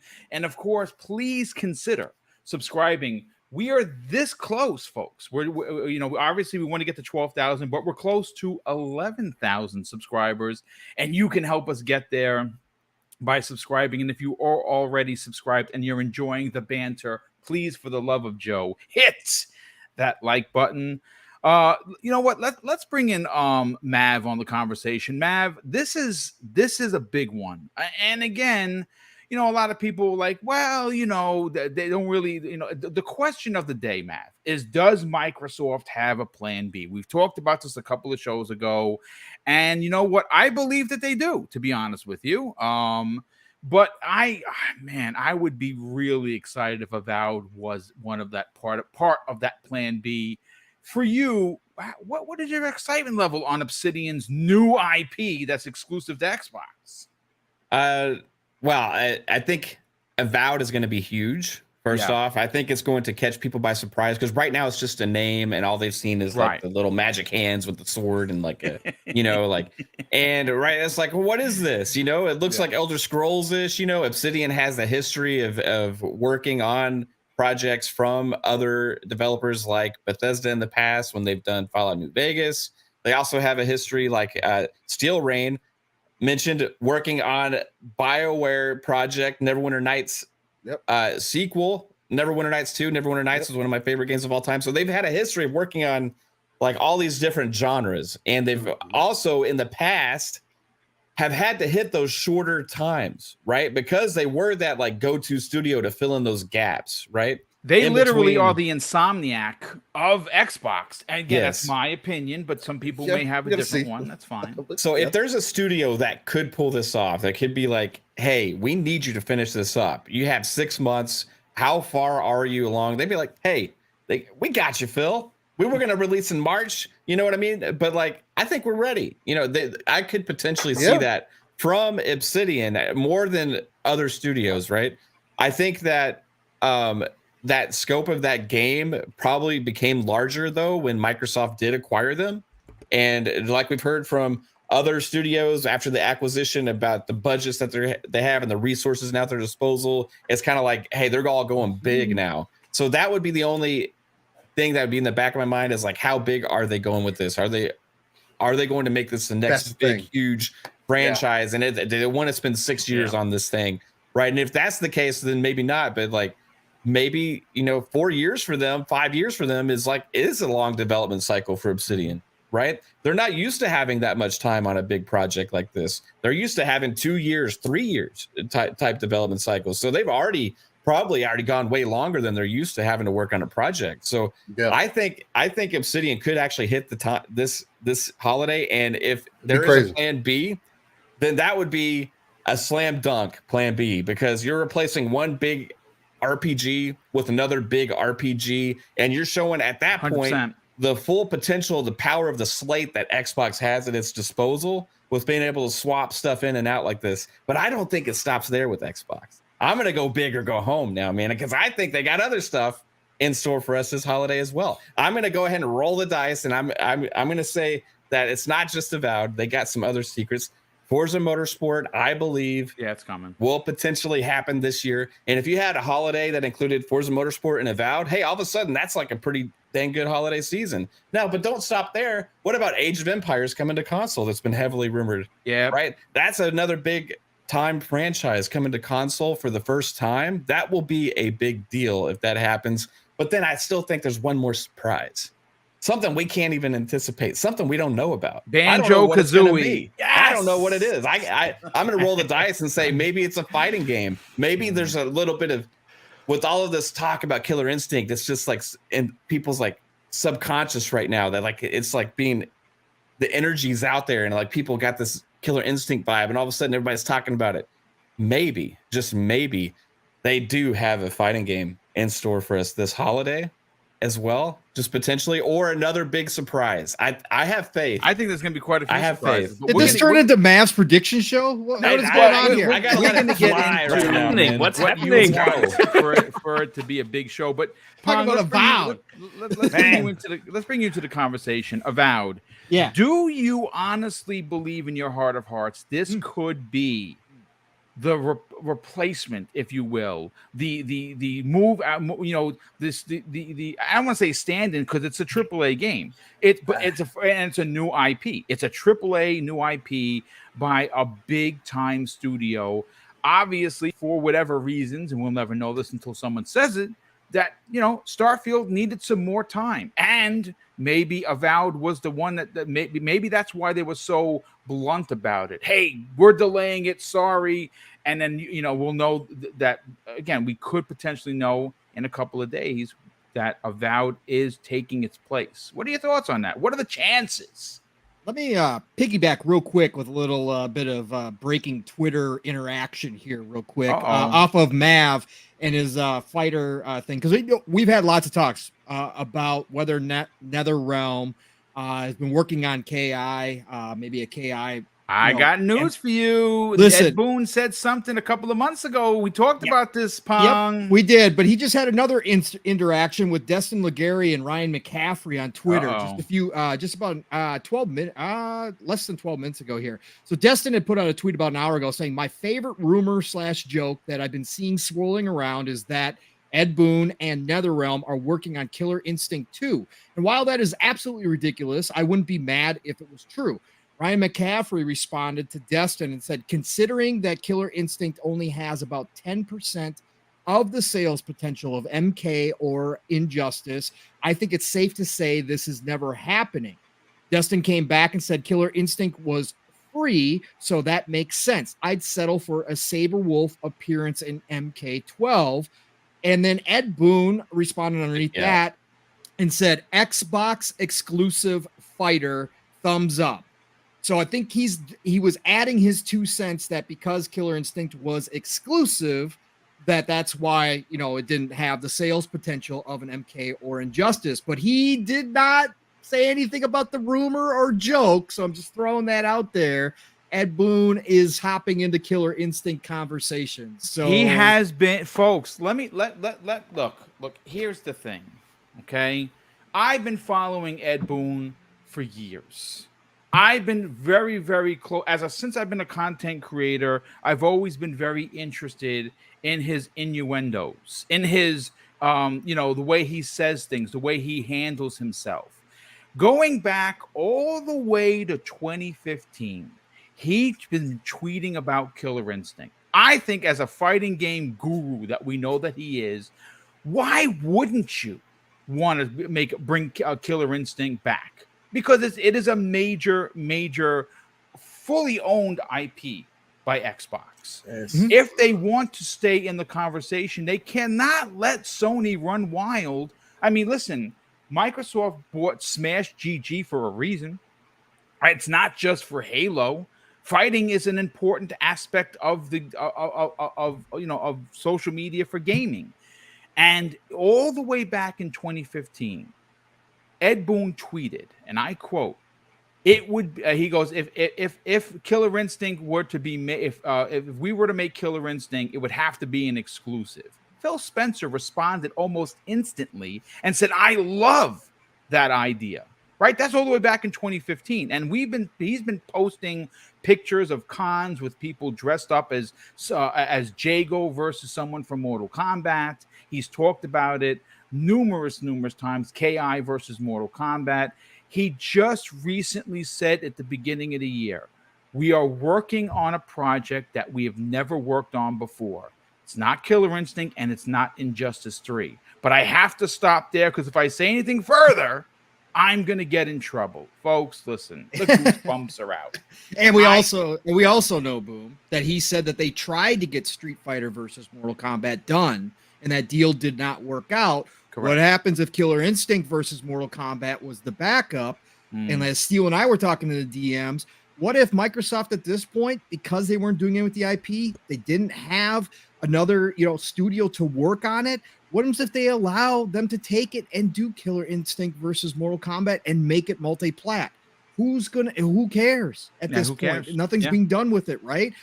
Let the best of the best bring that IP back to notoriety. And the fighting genre right now needs more of that in the multi-plat scenario. Why not? Why not do it? Yeah, you know what? Right now, if Everborn Saga, who's been trying to sell this, why not make it multi-plat? The craziness. I say nay, but I hear what you're saying. If you're going to tie it to Mortal Kombat, why not do it? Right? Then more money. Fighters don't need to. Fighters need to be multi-plat. Them being console exclusive to one side or the other is not going to work for fighters in this generation. I mean, look, I don't want to turn this into a Mortal Kombat KI thing. No, that's not completely get off track.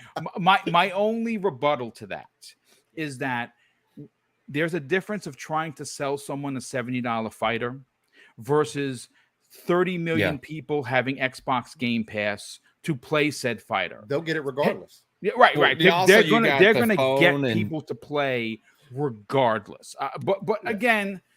Let's keep this train rolling. Sorry, I'm the one who derailed it. I just no. Listen, I love these conversations. This conversation. Yeah. Oh, by the way, folks, we have crossed 510 live viewers. For the love of the gaming gods, thank you so much. Definitely appreciate you being here. Let's get hyped Boxenberger. But obviously, you and I are on the Can I get my Avowed opinion in real quick? Oh, yes. I'm so sorry. Time is over. Now it's my time. I want to reclaim my time, please. Reclaiming my time. Let's get your hot. Yeah. Okay. So I've been on this train for a long time. Boom. The minute that the Starfield delay, the next day I put out a tweet saying Avowed. If Avowed is ready, what if that's what if that takes Starfield's place? So I've been on this train. Now, again, I'm not 100% locked in. I still think there's a greater than not chance that it, or greater chance that it doesn't happen this year. But that being said, again, I'll just give you a quick rundown of why I believe this is possible. It's already been mentioned, the time frame that Obsidian's had with this game already. We know for a fact that Phil saw something, and again, we don't know what it was, if it was just storyboarding or whatever the case may be, that made the purchase happen in 2018, which probably means they had stuff getting together probably somewhere in 2017. Plenty of time for wizards like Obsidian to get this game done. Now, people are going to bring up, well, they just announced that it's Unreal Engine 5. True. My point to that is that what if, because of the relationship that Microsoft Xbox has with Epic Games, and of course Coalition has with Epic Games, we know for a fact Coalition has had Unreal Engine 5 long before it was public knowledge that Unreal Engine 5 was actually coming, that it was out. Coalition has been working directly with Epic. What if that friendship, that partnership, that access to Unreal 5 allowed some of these teams that were moving over to Unreal 5 to also have access to that engine prior to. So that means that just because they announced it's Unreal 5 does not mean they just started moving assets and getting the game up and running on Unreal 5. On top of that, as I just mentioned, you have Coalition, the masters of Unreal engines in-house. What happens if they had a portion of Coalition go help Obsidian get up to speed and running on Unreal 5? Now, it's not going to be the whole, complete Unreal, experience, because a lot of the tool sets are still being, updated and produced, but they could still get the game moved over to Unreal 5 with a lot of the advantages that it has. And so what if all that happened and now Avowed is ready to rock and roll? And this could be the first instance, and Mav just brought it up when he was talking. We talked about it here, Boom, a million times with the amount of studios that Xbox now currently has. They were going to get, or will be getting, to a point where they can take games and they can have their schedule, they can have their roadmap, and all of a sudden a game runs into some issues like a Starfield. And you say, okay, we got to push that out. Okay, what game are we going to slot in? Hey, team, you ready? You're ready? Cool. We can get this. Okay. Move this game into this spot now. Maybe this is the first instance of us seeing that happen, because I do believe, I've been on the train, that if Avowed was 2023, it was going to be early 2023. Now you have Starfield scheduled for the first half of 2023. You don't have a date yet. I understand that. But you don't want Avowed and Starfield back to back. You don't want them on top of each other.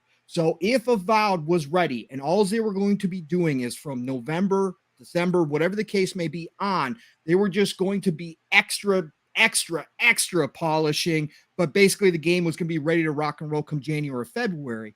Why not just take that time and just move it back and slot it right in 11/11/22? I don't care if it's December 31st, to be honest with you. If Avowed can be said that it's coming out this year, it is a huge W for Xbox. And I still believe to this day that potential is there because of what the studio what the devs at Obsidian, that talent over there, that core team has been together for a very long time. Now they've grown, but that core team knows how to do things. And as Matt brought up, as everybody else brought up, time frame wise, they've put out games in spectacular fashion a lot sooner. There, again, we talk about Insomniac over at Sony. Obsidian's a lot like that Insomniac team. So I do not put it past them to have Avowed ready this year. And again, if that's the case, man, mic drop moment to end the show on Avowed, do gameplay, and then say, oh, by the way, you can expect to play this, 11/11/22. Oh man, man, it's over with. I'm hyped for this. I think the potential's there. Like I said, I've been on this for a while now. I think it is possible. Mr. Matty Plays thinks it's possible. Boom, I heard your prediction on the Lords. Again, I think that this is something that could become a reality. I still, again, I'm not 100% there. Like, hey, this is happening, but I still think it is real. So. Yeah, hey, no, absolutely. And just real quick, and we know that they're with the smoke too. Obsidian they know how to market too, and they're a little funny, so they could definitely jump in there and take that spot. It would. Yeah, absolutely. Real quick, Gamers Play HUD Zero drops a very generous $2 super chat and says, what? Fingers, thumbs broken? Hit the like button for the love of Joe. Thank you so much for that. And Brand the Don 33, he doesn't drop a super chat, but he does say something interesting. He says, we do not need Banjo. Stop that slander. He says, go play the originals. I'm literally playing through it right now as we speak. On Game Pass, Xbox should do so many other things before they think of making a new Banjo game. Holy matrimony. Are you listen, I get your opinion.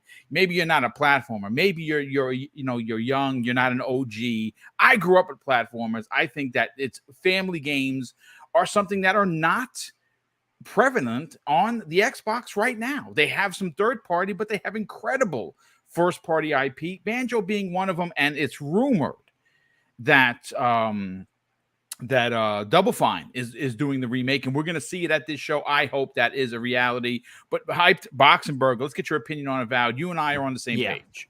right? We know that this game has been worked on for a while. We know, I mean, obviously Pong and Steel Rain have knocked it out of the park. They are wizards. They are amazing wizards over at Obsidian. This could be the big surprise that Microsoft is rumored to have. What are your thoughts? Yeah. Oh, I have so many thoughts. I have an entire list of reasons why it actually could happen. But I'm not sure if it actually still will. But let me put it this way. A lot of people said it already on the panel. Obsidian has had a long time, especially for Obsidian, 4.5, potentially 5 years, something like that. Avowed has been in the works. Someone mentioned Unreal 5 and Unreal, and that the game is moved over to Unreal 5. Actually, we know that this can happen a lot faster than people think, because for the first time, the Unreal Engine 4 and 5 are compatible, if you will. Yeah, they have used the same script language and so on. It wasn't as easy when you had Unreal 3 and you couldn't port the game over to Unreal 4. That's not the case anymore. It's more or less porting over. Xbox, especially Coalition, has had access for, I think it's almost 1.5 years now. They said in January that they had it for more than a year. So right now it's round about 1.5 years. So all that is there. Then, Boom, you said it. 18 months for Fallout New Vegas, the best Fallout ever made. Yeah, KOTOR, 2 years. It's insane. This, and I've said this on so many Xbox Factor podcasts before. Obsidian is a very well managed studio. Tight ship, man. They run a tight ship. Exactly. Yeah. They know how to build stuff under time constraints. They know how to build stuff under budget constraints, and at the end they still make quality games. That's the what I always call the triangle of project management. You have to balance out 3 factors no matter which project you handle. It's always cost, time, and quality, and Obsidian has that down. So that being said, 4.5 years, Unreal access to Unreal 5 way in advance.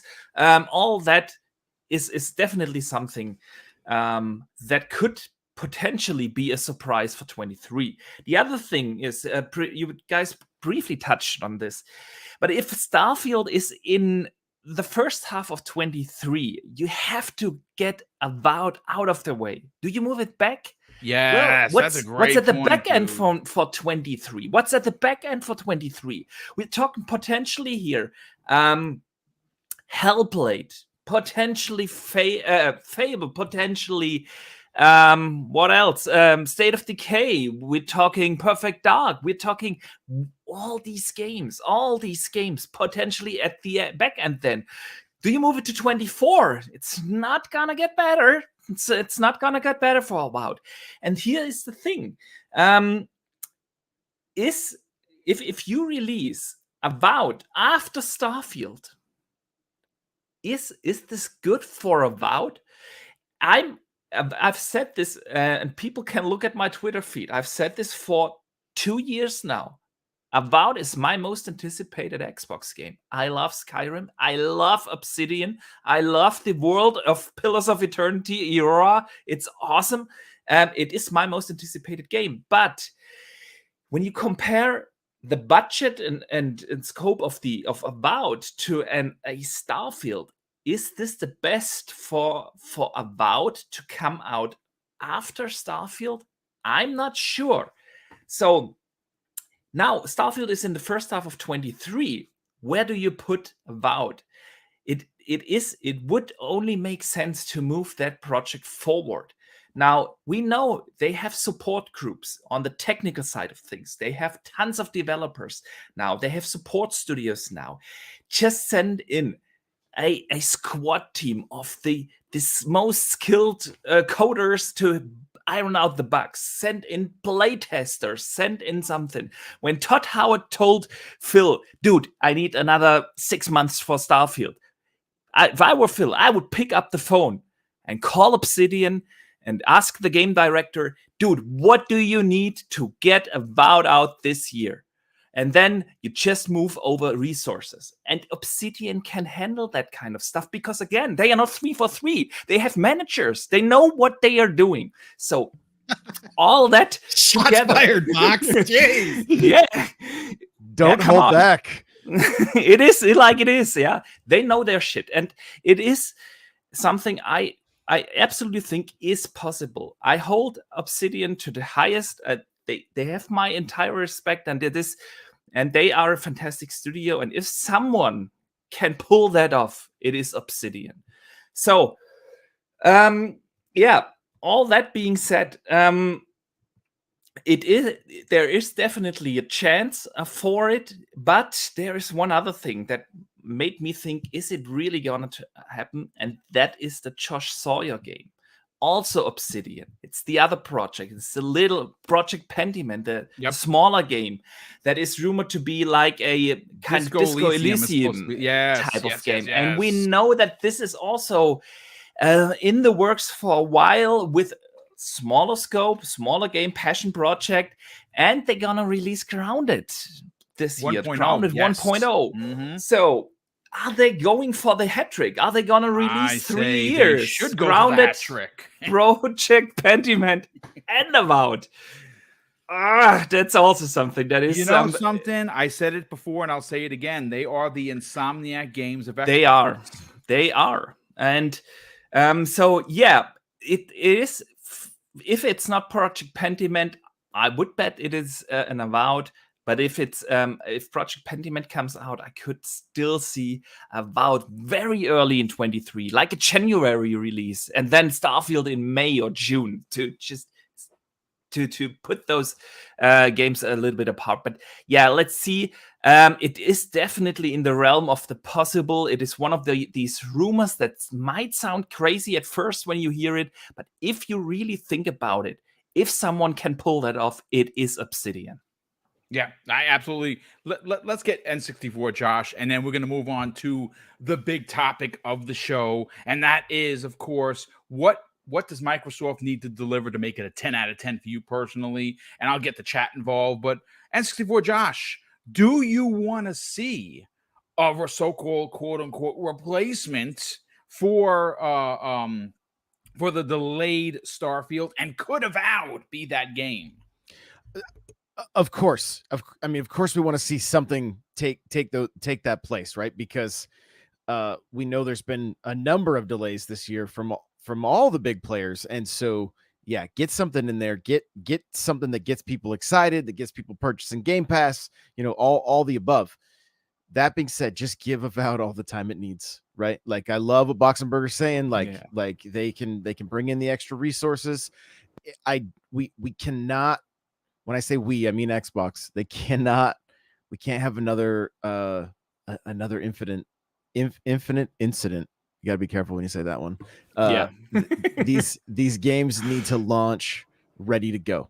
They can't have the egg on the face any longer. So if it's truly ready and not rushed, absolutely bring it. Like we just from that trailer alone, I rewatched it while you guys were talking about it. We don't want to see that game get overshadowed by anything. Give it its chance in the in the spotlight, and that might be the opportunity. That being said, I think we are going to see a lot of surprises come Sunday, and we'll get into it. Yeah, I'm looking forward to that. Okay, so now we're going to move on to the big topic, and we're going to go a little bit over, folks. So just hang out, bear with us real quick. We have 500 people here. Got to sell the brand. Tomorrow night's prime time gaming. That is the weekly show that we do. Keasante, The Wandering Dutch, Mag, Everborn Saga. I'm forgetting somebody. Who am I forgetting? We're all going to be there. The entire crew is going to be there to deliver our big Xbox Bethesda Showcase, a prediction show. But it's going to be the biggest show that I have personally ever put on, folks. Here is most of the guest list. We're still waiting on a few nays or yays. King David, Mr. Badbit, Steel Rain, Pong Soul, Fun Speculation, Noof Nukem, Zemi Games, One Bad Mother. We also have Luke Lore from Insipid Ghost. We also have Miles Dompierre dropping by. John Wolf, if you're listening in there, and I know you're in the chat, brother, check your inbox, brother. We're going to get you, see if we can get you on for 10 or 15 minutes as well. And the guest list is growing. We're expecting at least minimum 20 people to roll through what could very well be a near 3-hour program. We're going live 7 p.m. Eastern Standard Time, and everyone is going. And the breakdown conversation is super easy. What you open the show with, what you close the show with, and what special surprise are you expecting them to deliver? And we're going to get everyone to give their opinions on that. But we got to talk about the topic at hand. This is, of course, the big one, ladies and gentlemen. And that, of course, is what does this show need to deliver to make it a 10 out of 10? I want to go first to our very special guest, Steel Rain. Brother, what needs to happen? What needs to happen at this show for you personally that delivers a 10 out of 10 show? Because last year's show was a 10 out of 10, and quite frankly, Microsoft, you are a victim of your own success, as the kids say. So people are expecting at minimum a 10 out of 10. What brings this to 11 for you? For me personally, what would turn it up to 11? The biggest thing for me is that they understand what they learned last year, and that pacing matters. Yeah, I mean, of course, you want games and everything, but we want to see gameplay. We want to see demonstrations. We want you to really give us that roadmap. And I think if they mainly hit that, that's what's going to do it for me. Now, again, I'm not one of these that I'm looking for all these individual things, but I do want to throw some interesting things in there. One of the things that I threw into the DMs of Pong last night. I think the one thing that Microsoft could potentially do. Well, of course, I do want to see Forza Motorsport. One, as a Turn 10 fan and just a motorsport fan overall for that simulation style racing. Again, I'm the guy that was playing simulation everything until here recently, where it just gets annoying after a while. You definitely can't do it in the Horizon series. But I want to see what's new, what is going to be new that they're bringing, especially this year where GT7 seems kind of lacking in some areas. I know a lot of people are thoroughly enjoying it, and that's a beautiful thing. They've definitely hit on some of the older aspects as far as getting your licenses and everything, and it's good to see that they've went that direction. But what I enjoyed out of motorsport is that they gave GT competition, and kind of in competition to the point to where I now said and have been saying since the first motorsport that Forza, they set the bar for what simulation racing should be. So I want to see how they're going to do that. Again, you've only teased us thus far. You showed me some pretty things through CGI. Are you going to be able to implement ray tracing or whatever else this time around? What form of ray tracing are you going to use? Is it going to be console exclusive, or, well, I should say this generation exclusive as far as the new consoles go? The other thing for me that would step it up, I'm just going to be a little bit more of a crazy one that I think personally would turn it up to an 11 for me. What if Microsoft somehow got into a conversation with Nintendo? There's some rumors with some platinum games on the back end and everything. And what if Microsoft and Nintendo teamed up and were like, we know you guys like Bayonetta back in the day, but how about Bayonetta 3 is coming directly into Game Pass day and date? Love it. I think that would set the world ablaze. I think the Twitter streets would be on fire. I think the entire internet would be on fire. And Bayonetta is not one of those, it's not for everybody, but it is one of those things, especially from damn near as good as Devil May Cry in every way, brother. It pretty much just a female Devil May Cry, honestly. Yep. But I think for me that would kind of set a new bar there. Also would open up some conversations. What else is Nintendo and Xbox going to be doing? I think that would be a really dope thing to see. But other than that, The main thing for me is just going to be pacing. Show us the games that you've already announced. Where's the DLC for Horizon? Where's Motorsport? Where's Avowed? Show me gameplay for Starfield. I know Pong's kind of been along the lines. Oh, I don't want to see anything. You're not going to come out, so don't show me nothing. But me, again, as someone who's not the biggest ZeniMax Bethesda fan, I need a reason, or not necessarily that I need a reason, but I want to see what world you're trying to create. Give me the moment. Okay, well, I need to make sure I get that day one. Because up to this point, I haven't felt that way about any of the games. And again, that could just more than likely, that's just a me thing. I know a lot of people love it, but I do actually want to see some things so that the hype can kind of match what the presentation has been. Thus far, it's just been a lot of smoke without any actual evidence of anything. Other than like pictures and older pictures too, by the way, right. which look amazing. I mean, those are going to be the main things. Again, I want Xbox to really just come out and talk on some of the games that they've already discussed. There's some conversations to where everybody wants more, but they still haven't shown you the things they talked about last year, at least, or where they're at.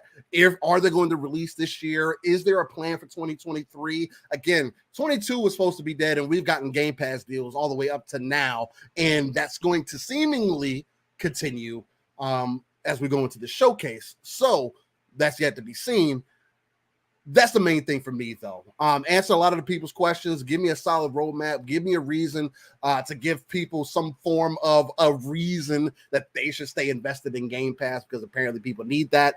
Or they're going to tell you that they've unsubscribed for whichever reason. So that's going to be the main thing for me. Understand the pacing, bring the energy, and just let people know that you're not playing around. I want, just especially coming off this recent state of play, and then with also Xbox, or with them making that announcement that they're not only doing one 90-minute show, but they're all doing a follow-up 90-minute show a couple days later. Yeah, shows me that they have a lot to the show. They have a lot to present, and they want to make sure that you understand that Xbox is here and they're not playing games with them. Basically, what you're saying is you want them to drop it on the table, brother, and be work it out. Essentially, and that can happen a multitude of different ways. Like I've been telling people, whether first party comes to fruition or not, second and third party deals coming directly into Game Pass, big deal. It's a big deal. Other people have said, Game Pass is the exclusive. Yep, I've been saying that for years, brother. It can go wherever it wants to. If it comes into Game Pass, if it comes into your service, it opens a whole different line of conversation. Yeah, absolutely. Real quick before we bring in, I want to get N64 Josh on this. But before I do, got to catch up on some super chats. Dan the Man Cunningham drops an additional $5 super chat and says, "I'm curious how much of Project Mara we'll see at the show." Yeah, dude, another horror game. I mean, that could release this year too. You know, it's a smaller project, and it's supposed to be like a PT kind of a game. I mean, that's interesting. Sir X-Man drops not one but two more $2 super chat. Says Microsoft announces Bloody Roar as a console. Bloody Roar was so good, dude. You an OG just like me. And his second and very generous super chat of $2 says Forza needs to have all the racing tracks in the world. I would imagine eventually. We also have John Wolf, who drops a very generous $10 super chat and says, "Boom, thanks to your mic drop moment prediction. I haven't been able to sleep. The thought of Ed Boon coming out with Melina and Katana on each arm and announcing a KI versus Mortal Kombat coming to Xbox would be epic." I listen. I like them coming out. Phil Spencer, the gentleman gamer he is. Hey, listen, we've been listening to you folks. We missed out on the Iron Lord podcast, which was about 17 hours long. It was great. I said that for me, the one more thing would be Phil Spencer coming out, thanking everyone for being there. And, he's basically saying, hey, listen, folks, I know we listen to the feedback. We know that you want the one more thing. So I'm going to deliver that today. I want to introduce a good friend of mine. And he brings out Ed Boon. And Ed Boon certainly just goes and says, hey, listen, first, we want to say thank you. We are now to want to announce that we have been acquired by Microsoft. We are now part of Xbox Game Studios. And listen, we've been working with Microsoft secretly for the last 6 months. We're not ready to show what we're doing, but I want to play something for you. And the Killer Instinct Ultra Combo sound comes up, screen goes black, end of story, internet breaks open, and let the goosebumps induce. But that's what my theory is. Who knows? But we also have your baby Farva drops an outstanding $5 super chat and says, blessings, Boom, panel and chat. Look forward to my trips to Speculation Town. Thanks for everything, and hit that like button, people. Thank you, brother, for the very kind words, but more importantly, the generosity as well. N64 Josh, what makes this show a 10 out of 10 or even 11 out of 10 for you? What does Microsoft need to bring for you personally? There's 3 things. Crimson Skies, Mech Assault, and Splinter Cell. Please. Yes. Those are the 3. They're always going to be the 3. Crimson Skies is always going to be at the top of my list. I think we know that last we've heard Gears is a ways out. I'm a huge Gears of War fan, so I'll just wait. It's fine. But yeah, Crimson Sky, like I'm the vision I have in my mind of Crimson Skies running on the Series X, Series S, and just getting those dogfights in.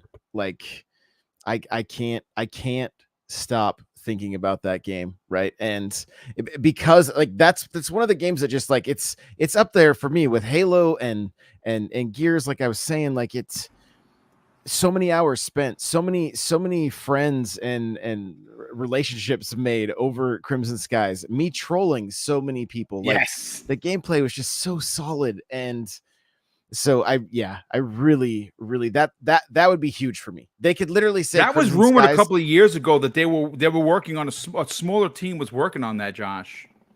I mean, yes, just get Nolan North back to do the voice acting, and let's go, baby. That guy's a hustler. He needs a job, man. Let's give him one. Yeah, there you go. Drake's got a little break right now, right? So yeah, but Crimson Skies for sure. I think we all know, based on tweets that we saw this last weekend about GoldenEye, right? And so that's going to be huge for me. I love Perfect Dark, especially the original. The second one was it was kind of a miss, but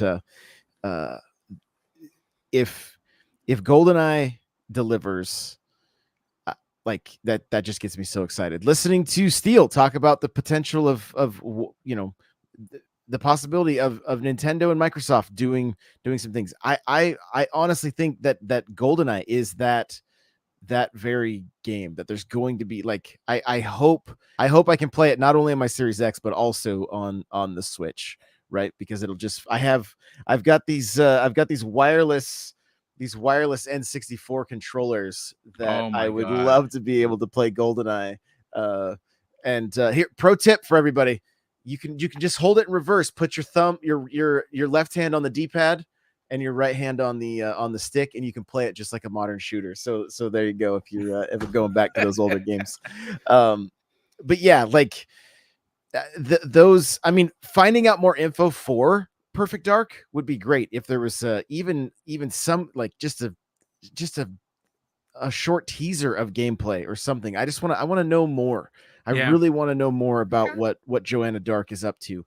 That would be big for me. It's again, a lot of it is the nostalgia pull for a lot that's going to make it the 10 out of 10 for me. But the other thing is I want to see some new stuff that's really going to knock our socks off, right? I don't know what those are. You guys, we've been talking about fighting games. I mean, that would be fantastic. Some top-notch fighting games are always great.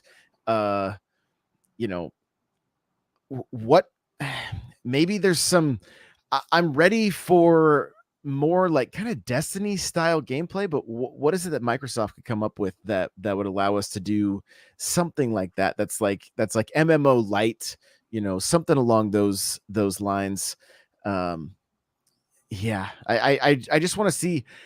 I want to see some new things that really get the internet going, that really kind of like set it on fire, right? And the out now it would be nice to hear those words a couple of times just to give us something to download immediately. The other thing that for me needs to happen is Infinite needs to show up. Like if Infinite doesn't show up with some kind of like certain Affinity's game is rumored to be their take on Battle Royale. I don't think 343 needs to come in a big way. I'd love to see them give way to what is expected to release potentially this year, and that's the game from Certain Affinity, that Battle Royale. Sure, that would be fine for me. Honestly, I mean, it's as someone that's addicted to Halo, I wouldn't mind. That second showcase could be like updates on the existing live service games. Indeed, right? Indeed, I love that, Matt. Sea of Thieves, yeah, and that's fantastic. And so, yeah, it just, for me, Halo needs some love. Like it breaks my heart watching such a fantastic foundation of a game not getting it's just not pulling people. And there's stuff that needs to happen. So, I mean, even if it was just a couple maps, like it's just the game is light on content. And so if there was just a little bit of, hey, and these maps are available now, like please, something. I feel like throw us a life preserver for this game, because it's too well made to not be getting the love that it deserves. I absolutely agree. Listen, real quick before we bring in hyped Boxenberger, let me just paint a better picture for you, because now I got the sound. I got the sound bite ready. Just imagine in your head, folks. Close your eyes for a second, right? You're the one last big thing that Microsoft, the Papa Phil, delivers to you as an Xbox fan. He brings Ed Boon out, right? Ed Boon, again, talking Killer Instinct for quite some time, and he comes out and he says something to the effect like, "Hey, listen, we've been working secretly with Microsoft. We can't show you, but I'm going to close with this simple sound." And the screen just goes black, and they don't say anything. They don't say shit. They just basically give you a sound bite. The internet is officially broken open. And listen, come on. I mean, come on. I'm getting goosebumps, and I wrote the script. I know what I'm about to say. If you're listening, man, if you don't got a Woody, check your pulse, baby, because you're probably dead. But anyway, let's bring in Boxenberger. Boxenberger, you've been talking about the show forever. They're going to deliver. But how big do they need to deliver for you to make it an 11 out of 10? Man, I love that you phrased that question like this, because these days we're all doing these prediction shows, and we all give our predictions. You have the big one tomorrow. I have mine coming up on Saturday. But you have a lot of people. I'm happy to be one of those people. You're one of them. Pong is going to be there. Mav is going to be there. I also have Chess Corden from Windows Central, Randall Thor, Miles Dompier, Lord Cognito, Mr. Badbit, John from Xbox Era, Gas. Man, the list is long. Insipid Ghost, Ainsley. The list is super long with fantastic creators. One day before the show, Saturday, 2 p.m. Eastern, I think. Yeah, 2 p.m. Eastern. It's 8 p.m. Europe time, or 7 p.m. UK time. Sorry for the shameless plug. Had to be done. But the thing is, people never talk about what does it need to be for them personally to be a 11 out of 10? They always say, I think this is happening. This is not going to happen. Man, listen, I have a couple of things. I remember being on the post show with you, Boom, last year. And I said, I love the show, but it is not a 10 out of 10 for me because they didn't show gameplay.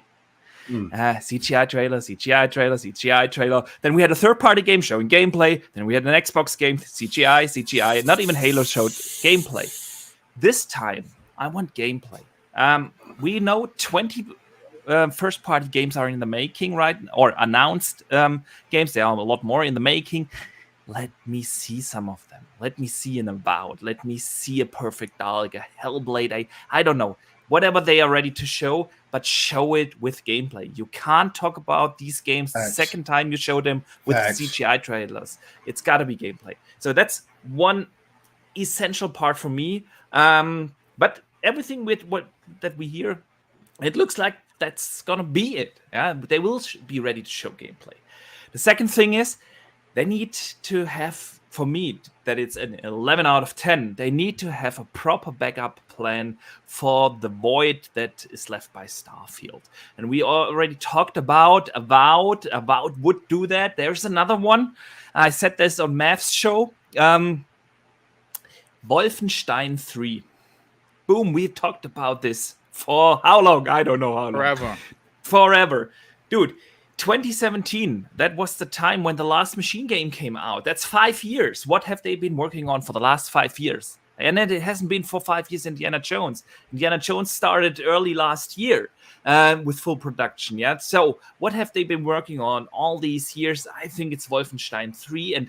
And so, yeah, I want that. Wolfenstein 3, save the holiday. That would be awesome. Close out the trilogy and then move the entire development team over to build out Indiana Jones. So if they can announce something like that, an Avowed or a Wolfenstein 3 to save the day.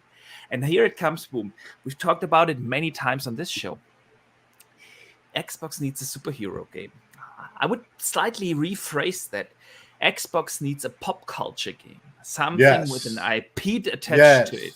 And that can be a superhero. But it can also be something like a Star Wars. And here it comes. We hear these rumors about the Mandalorian, coming to Xbox. And we also know ZeniMax Online is working on an unannounced IP from at least February 2018. They started in February 28 or into February 2018. One of the leads of ZeniMax Online said he started to work on an unannounced new IP. Bam. Mandalorian game made by ZeniMax. Something like that.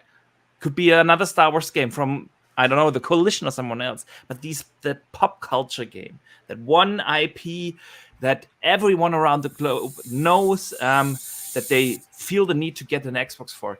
That's that pop culture IP, and I would love to see that. So these three things: gameplay for one of the or a couple of the announced 20 Xbox first-party game, a proper backup plan for 2022, and one pop culture game. And this is an 11 out of 10 for me. I love it. I love what you're putting down, brother. Let's get Pong Soul in on the conversation. Pong, what makes this show an 11 out of 10 for you personally? Oh boy, gameplay, Game Pass, and pacing. Okay, that's what I want right now. I was looking forward to a gigantic deep dive, Todd Howard special on Starfield. I don't believe that happens anymore. I do believe we see it, but I believe they saved that for a later date as they get closer to release. So I think that the show got shortened as far as that block of time from Starfield and even maybe Redfall deep dive. So now I just want gameplay, Game Pass, and pacing nonstop. It's got to keep the pace as last year, but instead of CGI, which I'm cool with, I don't have a problem with it, but I know a lot of people do. But this year it's got to be gameplay. Yep.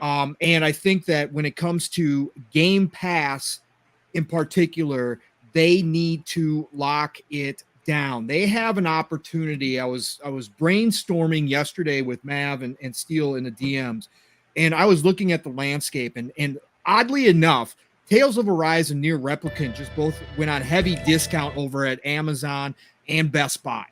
I think they have the potential to lock down a lot of different genres here into Game Pass. They've already been doing a fantastic job. We know how diverse it is, but really, for this second half of the year, if they can bring Tales of Arise, Near Replicant, Final Fantasy VII Remake has suddenly reappeared in the potential rumors as well.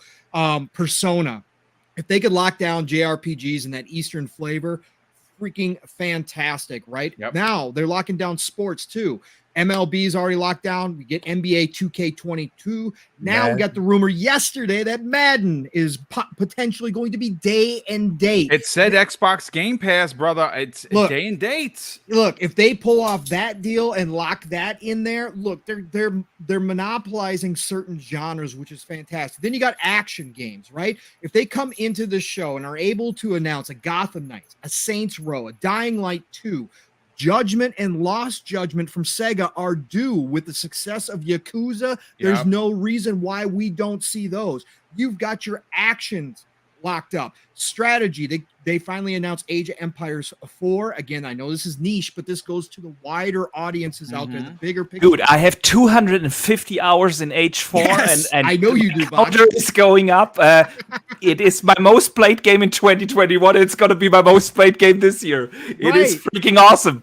It is freaking awesome. So if they finally announce that for console, and maybe they even pull off a Midnight Suns, the brand new Marvel strategy game coming into Game Pass. Look, you lock that down. Throw a cherry on top with Call of Duty Modern Warfare 2. Look, it doesn't matter what else is missing or what isn't there. You throw that bag at Game Pass, you get this kind of lineup. And I'm not saying all those, just think even if 50% of those show up, you're talking about the last 6 months of the year being dominated yet again by Game Pass highlights. Okay, you're talking about social media blowing up with people playing these games and promoting them for you, and promoting Game Pass and friends jumping into Game Pass coming into the holiday season. So I think that would be gigantic. And then you got to have 1, 2, maybe 3 aces up your sleeve.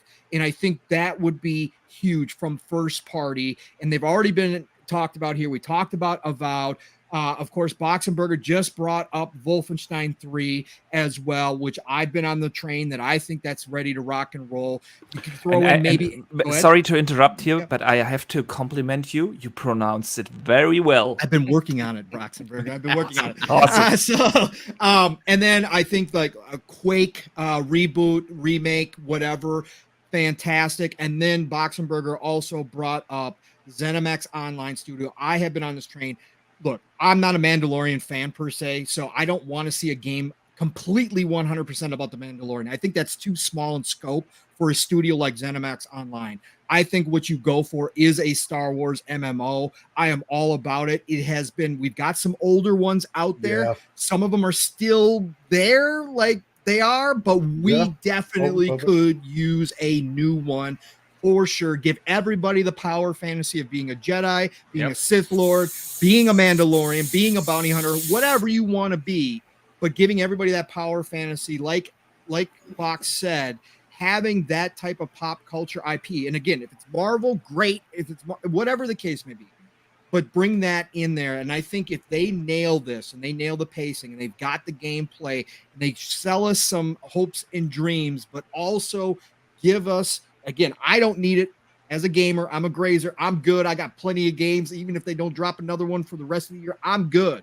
But give everybody else, all the other gamers out there, a reason to be hearing about Game Pass this holiday, rolling into this holiday season, hearing about how many games are exploding onto the scene day and date for Game Pass. I think they nailed this, and it becomes a 10 out of 10, 11 out of 10. Yeah, I love what everyone's putting down. Let's get Mav opinion on this. Mav, for you, what brings this show to an 11 out of 10?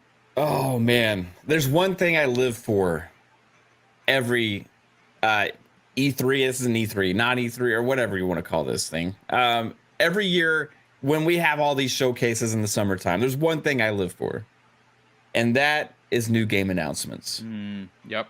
That nothing gets me going like something else to get hyped for, something else to be excited about, something else to have in my brain constantly for the years ahead. I don't care if it's 2 years away, 3 years away. I don't care. I want new game announcements. And because of the amount of projects that Xbox has in the works, I mean, we've broken it down. We've had videos and we've looked at things and talked about all these studios and everything they got going on.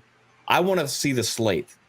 I want them to blow people's minds with how many games are coming to Game Pass and put a face to these things. I want them to come out and say, here it is. This is this game. This is this game. This is this game. This is this game. Some of these are sooner than others. Some of them are years away. But this is the promise of Xbox over the next several years. Then all of these games are going to be in Game Pass day one. Come to our ecosystem and don't be afraid, because we are supporting you for the long haul. And check this out, because I am sick of people saying that Xbox has nothing coming. Xbox has all of this when we know how much investment there is. So if they just showcase the investment, everything they've been working on, all these studios, all the kicked off IPs, everything, and just blow our minds with it, I would be freaking over the moon, dude. Now, that being said, There's already been those that have been announced like 2 years ago, right? The Perfect Darks, the Avoweds, Fable. I want to see more proof of concept and more proof in the pudding on what those projects are. I want to see something from the already announced projects from the big AAA type games that are coming. And I need to see something releasing this year. Yeah, I love 2022's got to have at least one big game, right? I'll forgive them on like not having one every quarter, one every 6 months, whatever. But they got to come out with at least one big game. Because if you don't have an entire year of one big project, that's a failure, right? So I think they got to have that surprise, and I really want to see it. Now that's what would make my head explode. That's what I need to see. That's what I want to see. Is that going to happen? All those things, probably not, and I'll be okay. It's going to be an amazing show. That's the one thing that we can all look at this showcase coming up, knowing that we have 2 showcases. Yep. 90 2 minutes, 2 days, man. It's crazy. Yeah. And we're going to be getting guaranteed new game announcements. We're going to be guaranteed getting some gameplay. We're going to be guaranteed getting third-party stuff. We're going to be getting an amazing show that I am extremely excited for. But if my pipe dream, boom, that's what it is, dude. I love it. I just need to see it. Yeah, listen, everyone has had unbelievably killer takes. Real quick, we have some confirmation, folks. This is big. If you are a Halo Infinite campaign insider, if you are an insider, Halo insider, we just got confirmation from 343, the official checkmarked Halo account of Twitter.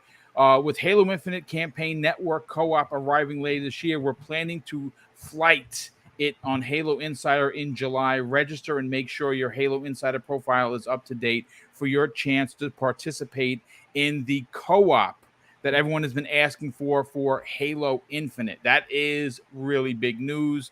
Real quick, we also have a couple of super chats came in. Yeah, Babies Farva drops an additional $2 super chat and says, Mr. Boomstick for the next Xbox CEO. I love that. Thank you very much. Danny Passion Official drops a $2 super chat and says, this is interesting. No one's talked about this. Aaron Greenberg himself hasn't said temper your expectations. And Sir X-Man drops an additional $2 super chat and says, boom, an all-new Ninja Gaiden, and the crowd goes wild. We also have the Wise Old Gamer drops a $2 super chat and says, I just want to hear Boxenberger say Wolfenstein. Please, by all means. Wolfenstein. Well, there you go. There you go. And Sir X-Man drops an additional $2 super chat and says Xbox announces Marvel vs. Capcom 2 back compat. That would be pretty dope because that's one of my favorites. Dick Wingbat drops a $1.79 super a pound super chat.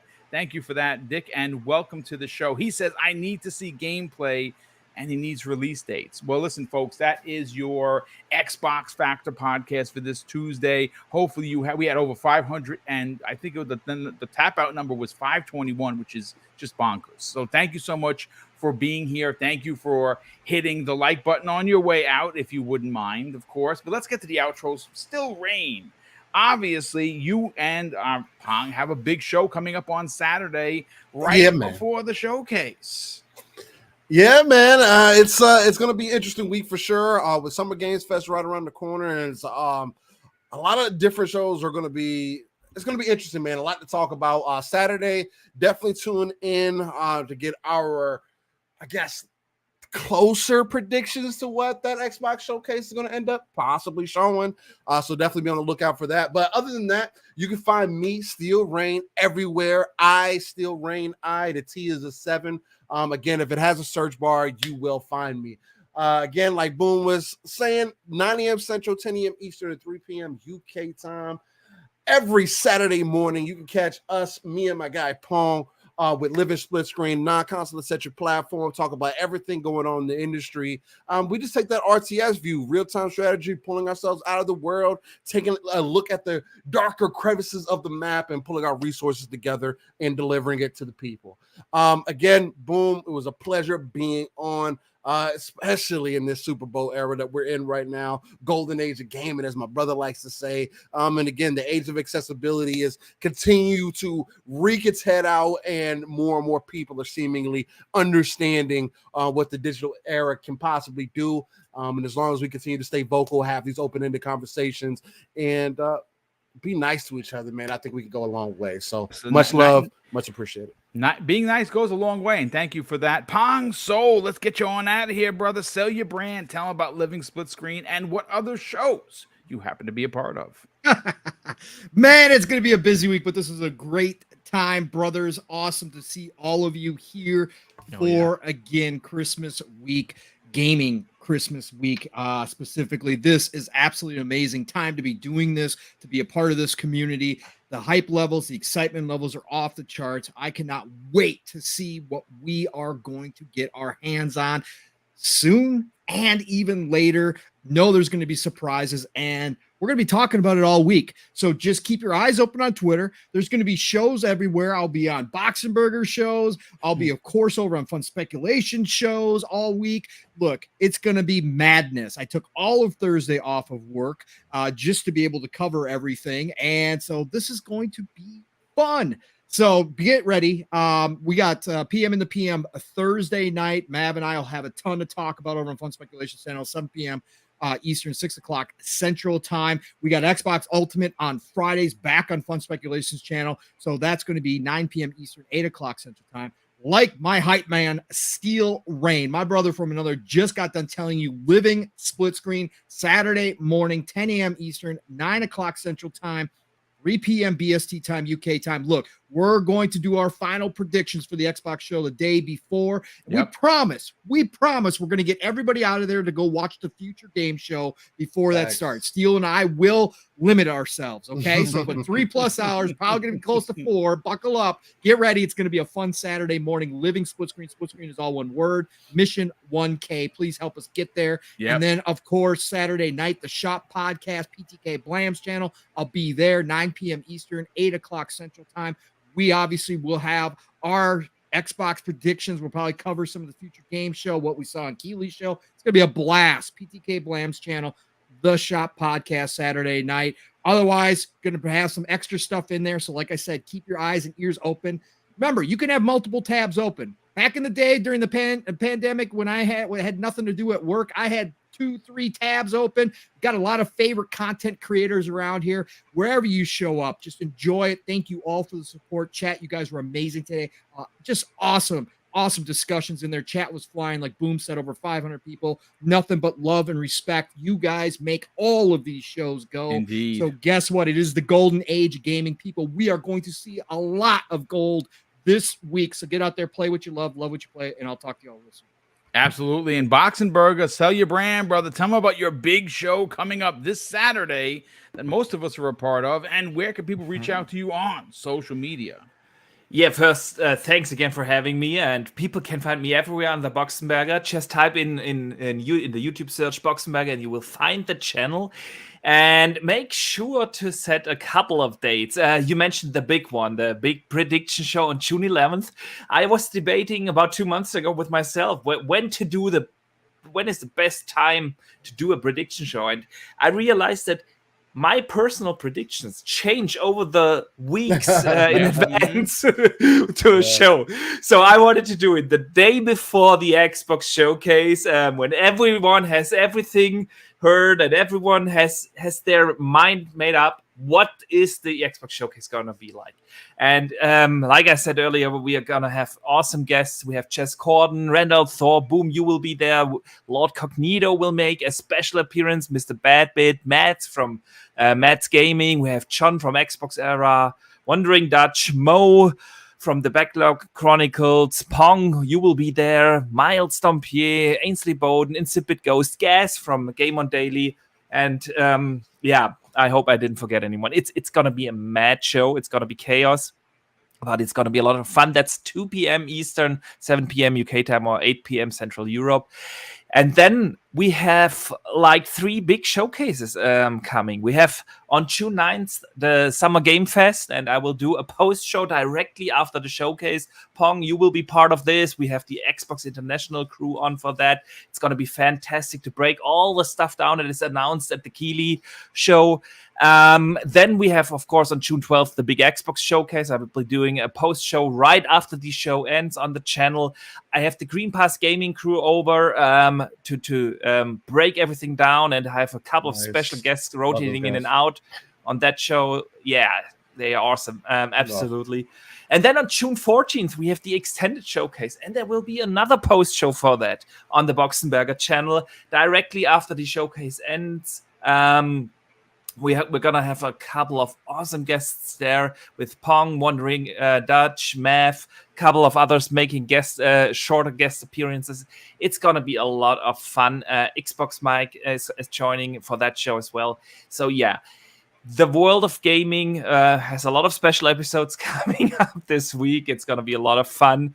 And I can't believe my outro was as long as Pong's. Nice job, brother. You learned. I'm learning. You know, guys, it's like Pong said, it's the best week of the year for gamers. Mav said it. Nothing excites us more than these game announcements, and we're gonna get a ton of them, not just on the Xbox showcase, but on all the other shows as well. We also have the Day of the Deaths. We have the Future Game Show. We have all these other game shows as well over this week. So it's gonna be a blast, and the Boxenberger channel definitely got you covered. So thanks again, and I see you guys next week. Thank you so much. N64 Josh, what you got going on, brother? Sell your brand. Where can people reach out to you on social media? I'm going for the shortest outro. I'm N64 Josh everywhere. I host a lot of podcasts. If you guys search my name on any podcast player or YouTube, you will find me. And there we go. How was that? Was that quick enough? That's record timing, brother. Okay. But, all right. Yeah, well, thank you so much for being here, Josh. Definitely appreciate you being a part of the panel once again. And Mav, you got a lot going on as well. And of course, please sell your brand. Tell them about the incredible video that you dropped just the other day, doing very well for the channel. You had an all-star panel of people popping in to give their opinion. Where can they check out that video, dude? Yeah, check it out on Fun Speculation. 27 people actually took part in that video. It was absolutely awesome. A lot of great creators and people in the gaming community. So appreciate everybody who took part in that and everybody who watched it. So yeah, check that out on Fun Speculation. It's an hour and 16 minutes. But tomorrow is going to drop the Snyder Cut. Tomorrow, the full-length version of the unedited footage of all the interviews that took place, the 27 interviews that took place, will drop on the channel. It is 4 hours 28 minutes long. It is absolutely ludicrous and ridiculous. And I don't know who's actually going to sit there and watch the whole thing, but I'll put timestamps for all the different creators so that way you have a chance to see your favorite person and all their stuff. But yeah, that's coming tomorrow. Also tomorrow night we got what would usually be Fun Pop is going to be. Instead, it's going to be a big Summer Game Fest prediction type show or a celebration. Excellent. We're having that tomorrow night after primetime gaming boom. And that's at 10 p.m. Eastern time is when our show will go live. We're going to have lots of fun on there. And then also Thursday, PM in the PM, we're going to have the Summer Games Fest co-streams. Friday, more co-streams, Xbox Ultimate Podcast. Saturday, more co-streams and more podcasts and all this stuff. It's going to be absolutely insane. Sunday, more co-streams.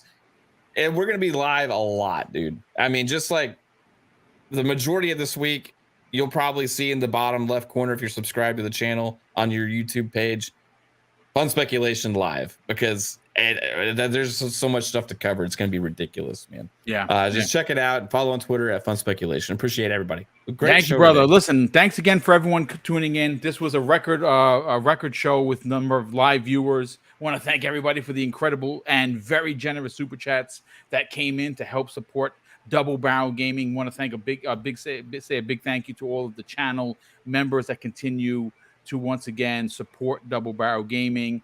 Obviously, tomorrow night's primetime gaming is going to be big. I'm looking for a guest. I have one in mind because the guest that I had for Thursday's X Vlog Live happened to it's real life, folks. Babysitting issues. So I'm going to see if I can get someone. I don't know if I'm going to be covering Keely's event because now we know that there's some stuff was pulled. He already said don't expect too many big things. So I don't know if I'm going to dedicate 2 hours to it. I know it's on my channel as being so. I may change that. And of course, Breakfast with Boom returns Friday morning. We got a lot of topics to get into there.